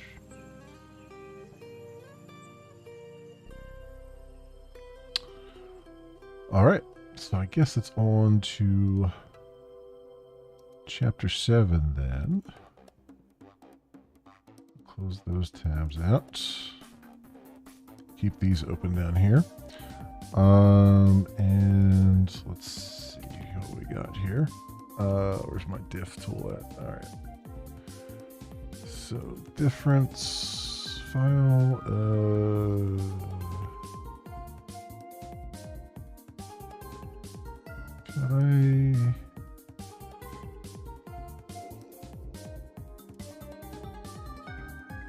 It's not what I want. Your files. Here we go. So I want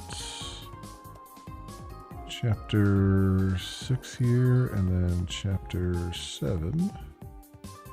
Compare those. Excellent. Excellent. You can close this other one out by the 6 compare. All right, 6 to 7. That's just the POM file. Not going to worry about the shaders at the moment. We're going to start with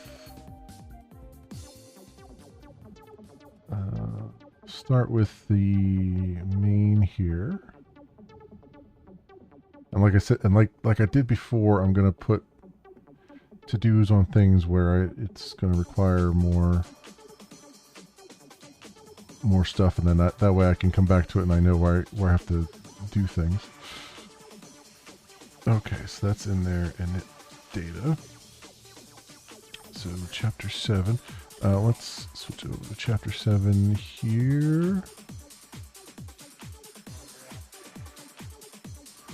All right, we're going 3D. And at the end, we should have a spinny colored cube.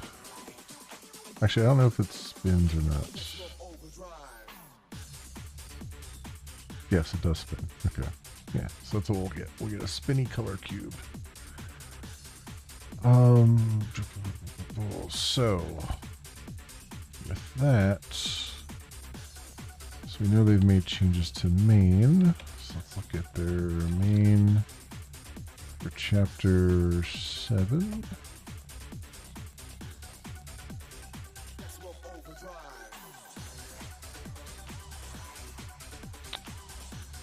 And I need to pull up, let me just close all these so I don't go crazy here. I need to pull up Vulkan renderer, I guess? Yeah, that's where I load the model, question mark.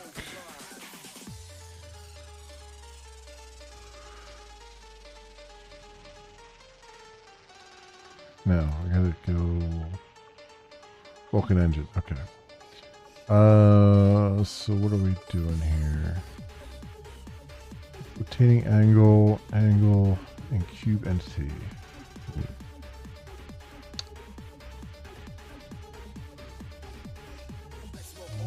Increment.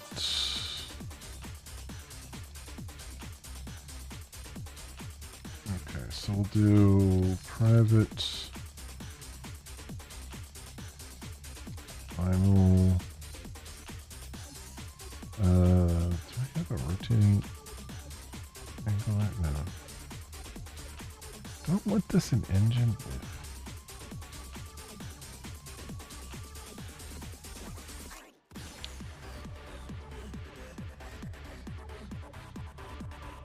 They have an update in here. Yeah, I guess this has to go in engine. For now. So, final vector 3F.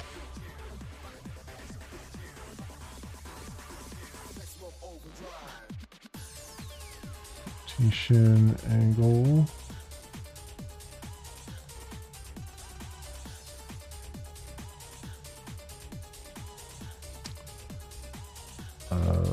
Private float angle 0 entity cube entity. Okay, to do cube entity right there. All right, and then in load model, we're going to do positions, coordinates, indices.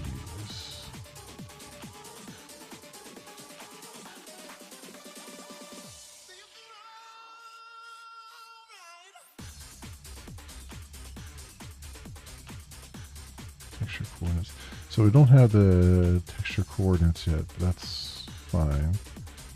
So I'll do, I'll move these up here as well, just for sake of argument. So floats positions equals new floats 0.5f 5f 0.5f 0.5 float 0.5 float 0.5 float let's see. 0.5 negative 0.5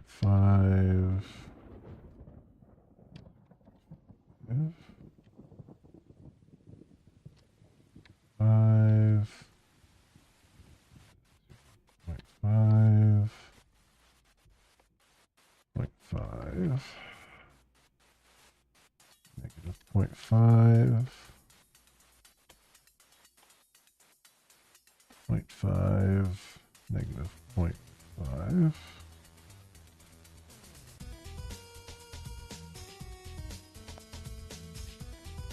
5 5 negative 0.5 0.5 negative 0.5 0.5 0.5 negative 0.5 0.5.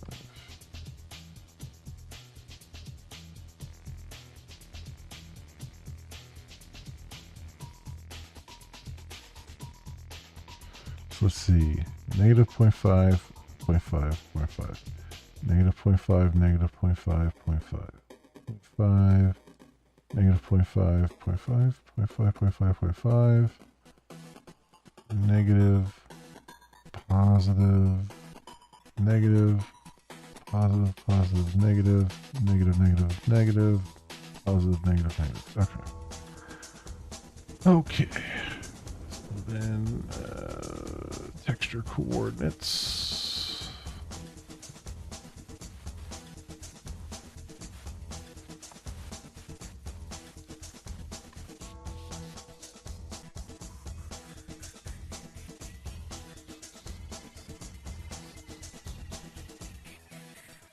Zero 0.5 0 1 0 oops that 1 0 1 0.5 1 1 5 1 0 1 0 0.5.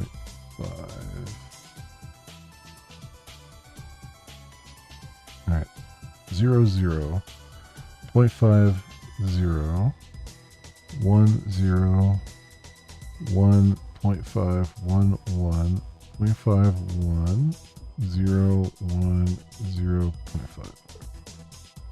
Okay, I think I got those. All right, and then indices.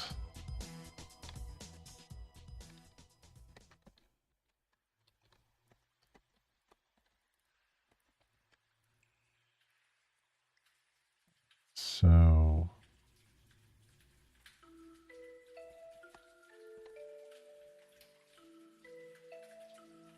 zero, 1, 3, 3, 1, 2, 4, 0, 3, 5, 4, 3,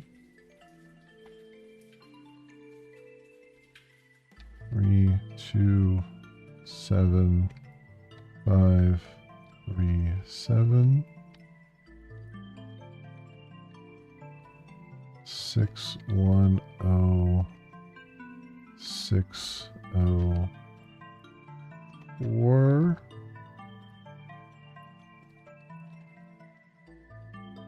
2, 1, 6, 2, 6, 7.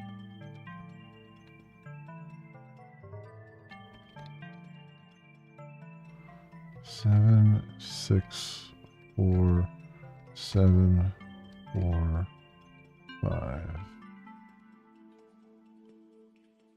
Oh, did I miss a comma here somewhere?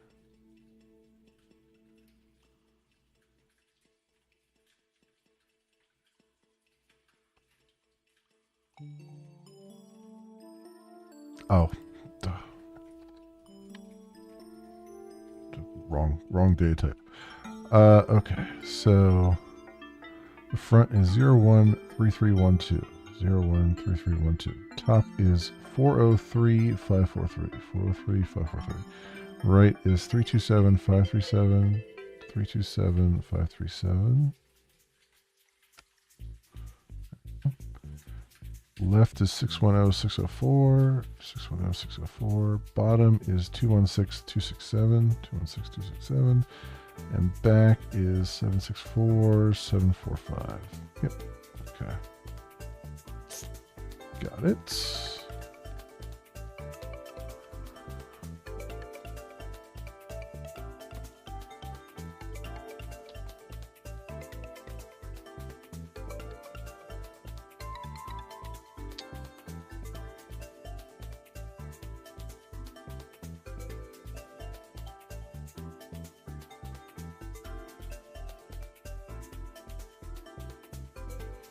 So we want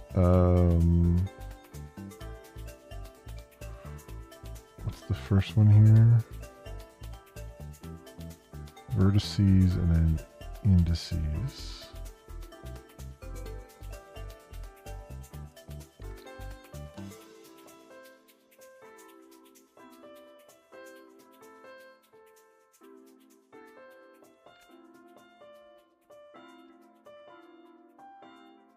And I gotta put to do on this.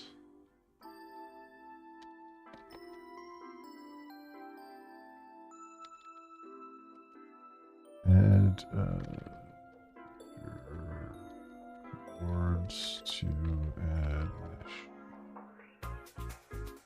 Go.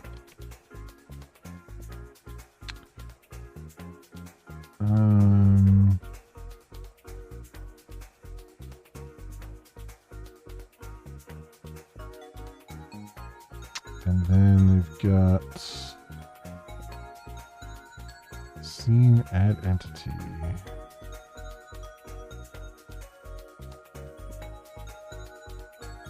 Okay, so say to do create entity do scene add entity, maybe. All right. So input. So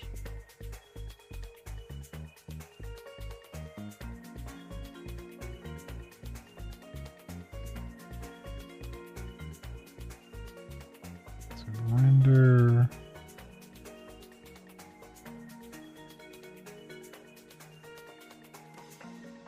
So when is update called? Game logic update.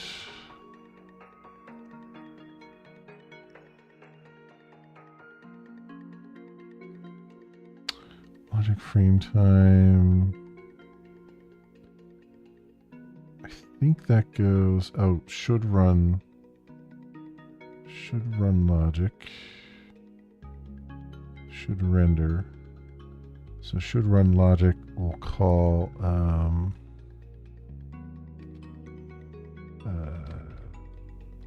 game logic. I'll make a method called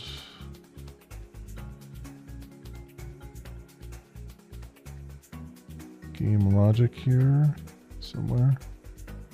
Where's render? Render's there. Okay. We'll say private void game logic. Alright, and then that will be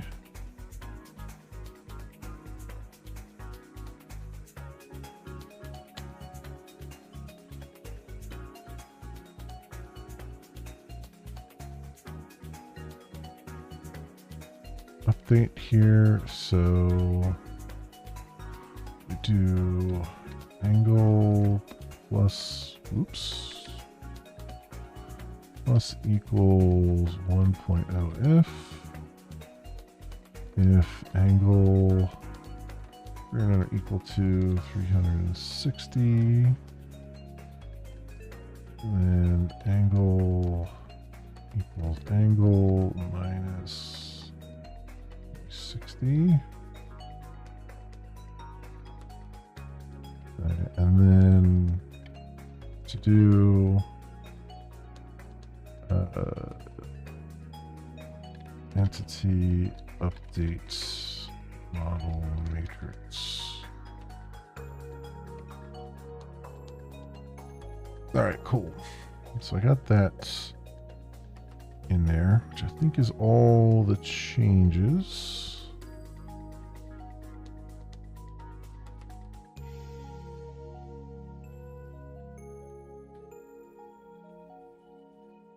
What's the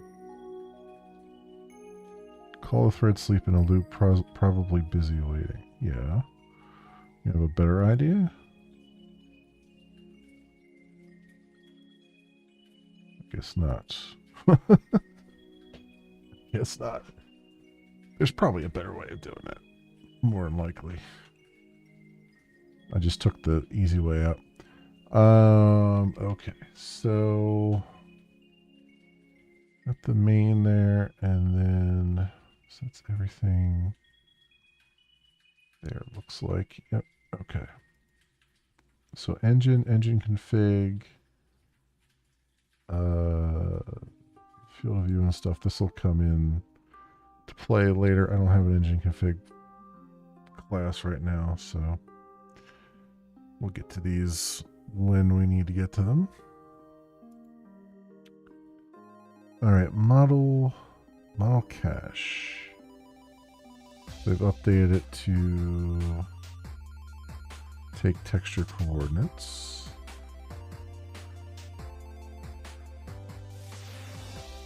So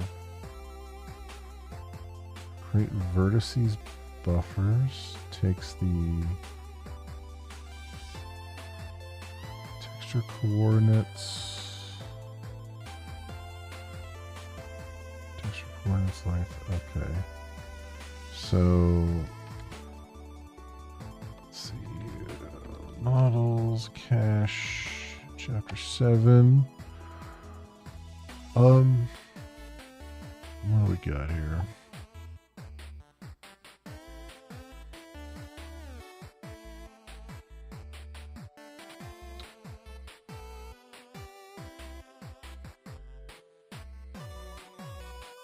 Create indices buffers, create vertices buffers.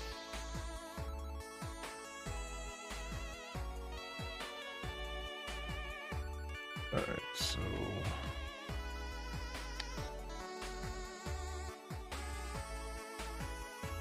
what are we doing there?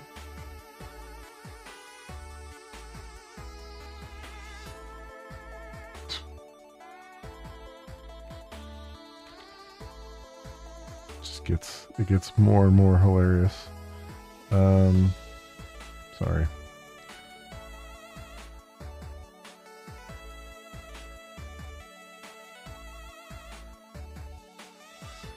All right. So what did they do? They got the texture coordinates. So when they create the vertex buffers,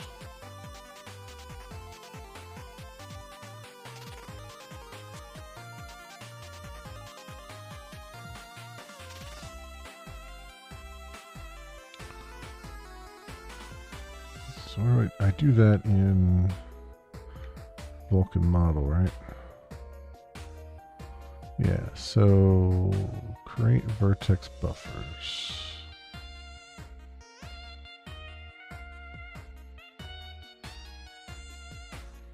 So we're not just taking vertices anymore, we're now taking texture coordinates.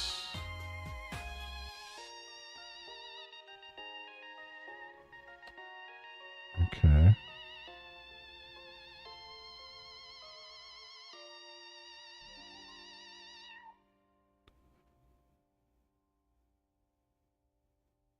So why is that in here? So it's doing texture coordinates. If texture coordinates is null or length is 0. Okay.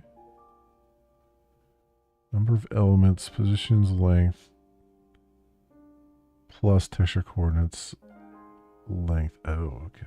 So we're doing set positions. So vertices length, which is what we have there already. Texture coordinates length. Okay. So float. Well, we have texture coordinates here. So if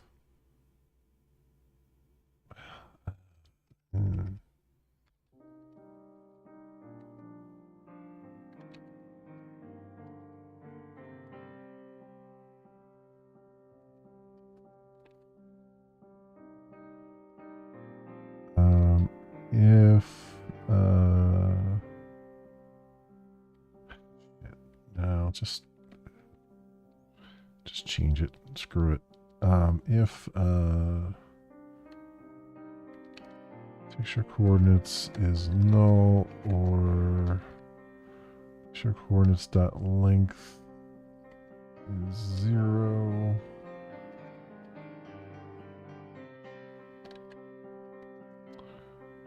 You float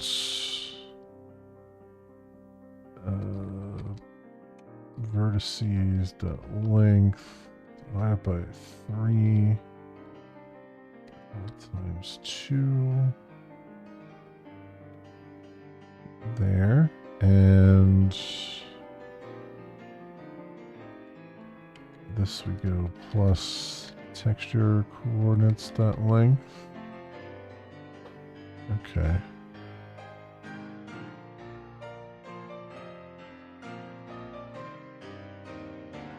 Is that the only change to create vertex buffers? No, we do rows. If they're mapped to memory, mem float buffer.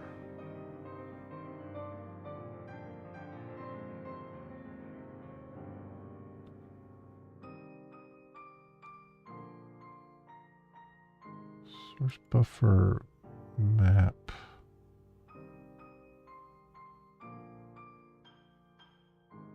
And float buffer. Data put vertices. Okay, yeah, because they had the positions. Texture coordinates. They're interleaving the positions and the texture coordinates. Well, that's annoying.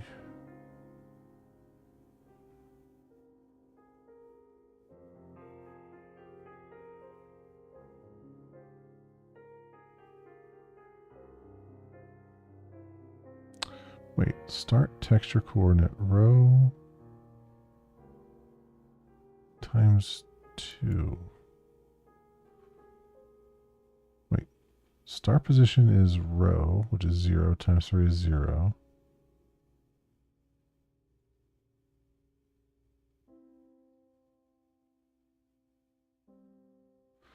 Start texture coordinate would be 0 times 2, which is 0. What? Oh, this is going into another array entirely. I was like, Doesn't make any freaking sense. Because these would both be 0, which means they would overwrite each other. Yeah, it's a completely different array. It's going into the texture coordinates already. Okay. Start texture coordinate +1. Data put. Okay. So they are interleaving it into data.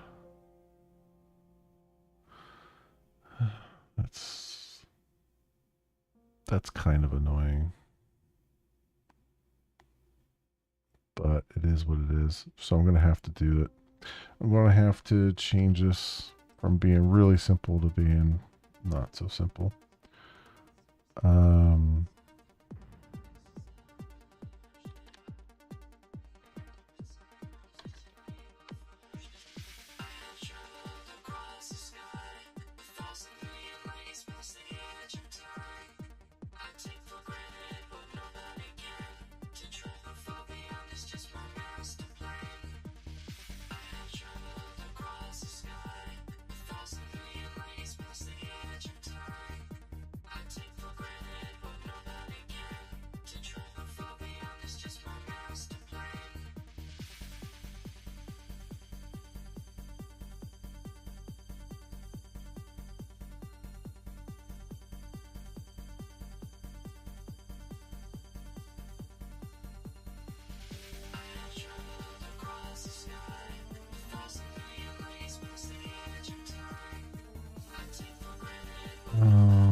Isn't there a...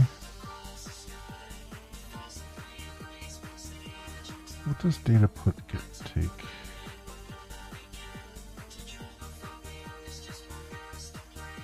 Does it,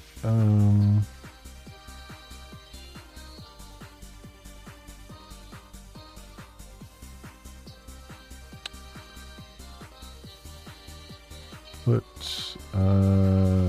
float buffer. Okay, it doesn't have a, okay. But I could do...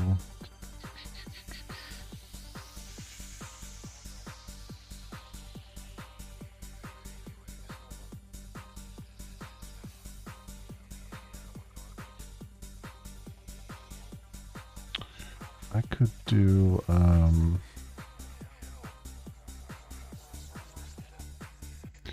I have, is there array utils dot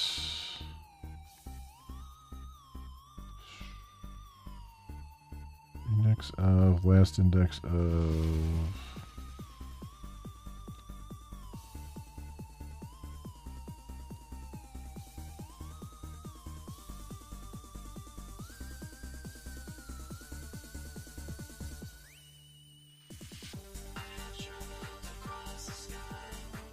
subarray.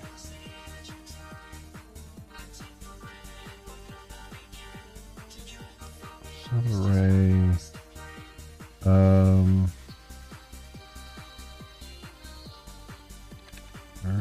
Vertices.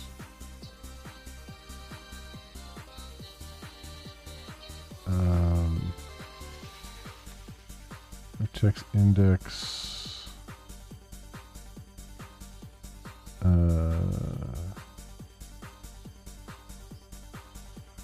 Plus 2.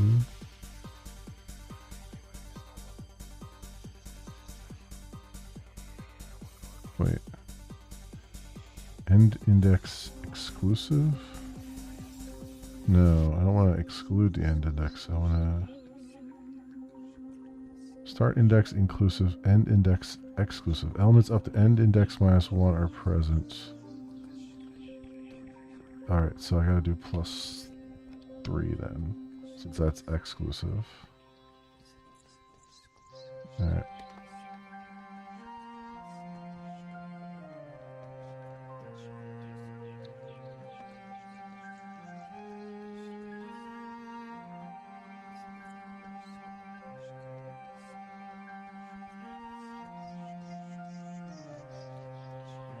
Yeah. Right, and then data put subarray texture coordinates texture index plus 2.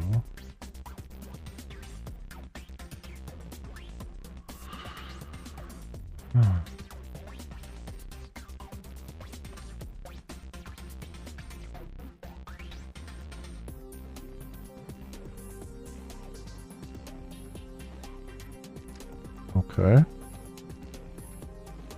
That's a little bit cleaner.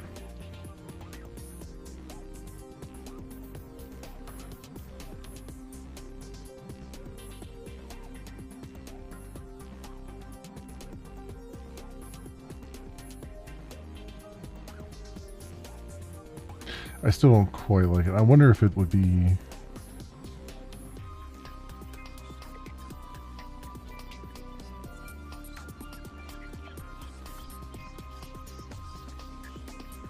I guess that's... It's fine, but I kind of wish... Like, we're interleaving stuff, and I kind of was like... Kind of thinking to myself, is it better to just... do a like build up the array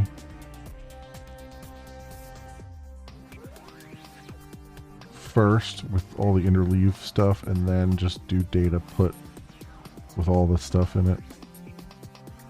Is that more... I guess that's not any more clear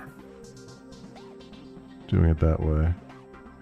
I guess it's about the same level of clarity doing it that way versus doing it this way.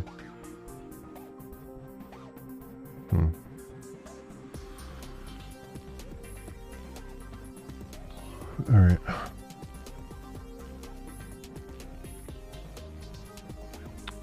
Transfer buffer. Okay, so then get that. So that's the only change the model cache, or in my case Vulkan model, although we're taking texture coordinates now, so that will have to go here. Vertices, floats.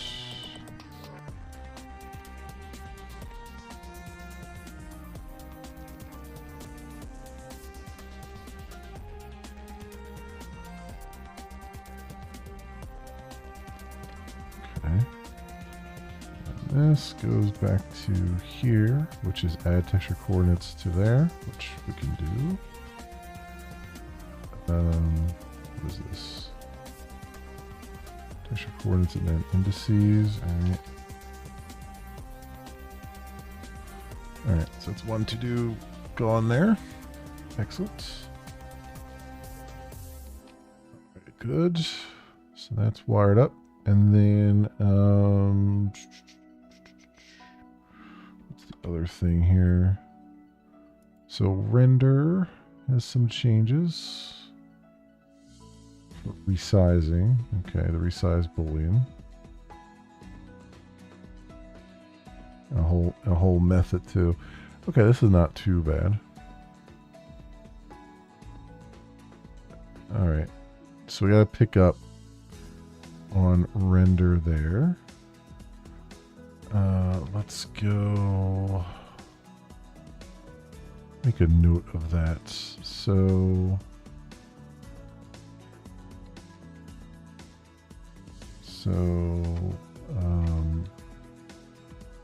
chapter 7, start with render class.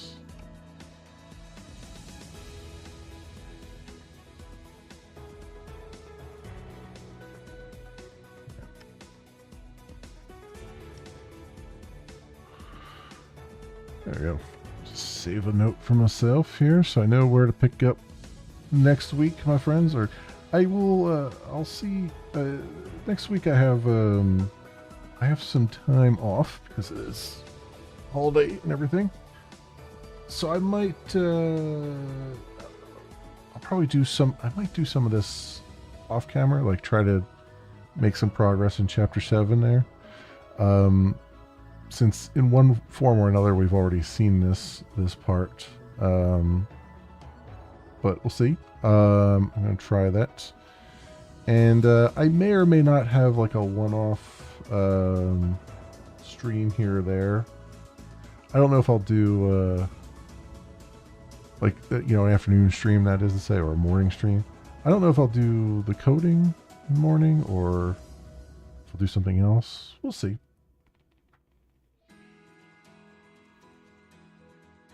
I don't know if I'm ever going to get. I don't know if I'll ever get a taste for seltzer. I've tried numerous times, and I don't think I'll ever succeed. But who knows? But cool. I'm gonna. All that said, I'm gonna stop here right now, my friends, because it's midnight, and it would be nice to kind of just chill for the rest of the night. So that's where I'm at, my friends, right now. Tomorrow, I think tomorrow night I'm going to jump into Star Citizen. I was able to off camera move around and actually summon my vehicles and stuff, which was not working before. That seems to be working now. So I might pop around and do some things in Star Citizen for a little bit and try to figure out all the things that have changed, because a lot of stuff has changed since I last played. So I might do that, and just as like a one-off. It's not going to be more than just tomorrow night. I'm still kind of waiting for there to be a little more meat on that particular bone. But I might just, I might do that. We'll see. Maybe I'll, at the last minute, decide I'm not in the mood to deal with potential bugs and stuff. I don't know. We'll see. We'll see how it goes. Anyway, my friends, that'll do it for me for tonight. If you happen to run across this either live or recorded on the YouTubes, and you have a like and or a subscribe that you can spare and maybe toss my way, that would be really awesome, and I appreciate it greatly. It helps out tremendously. Otherwise, thank you so much, everyone, for watching. I hope everyone has an excellent morning, afternoon, or evening, depending on what it is for you. Hope to see you back here again in the future for some more stuff, whatever happens to suit your fancy. Until then, see you, bye.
to a man who has welcome aboard tattooed on his penis.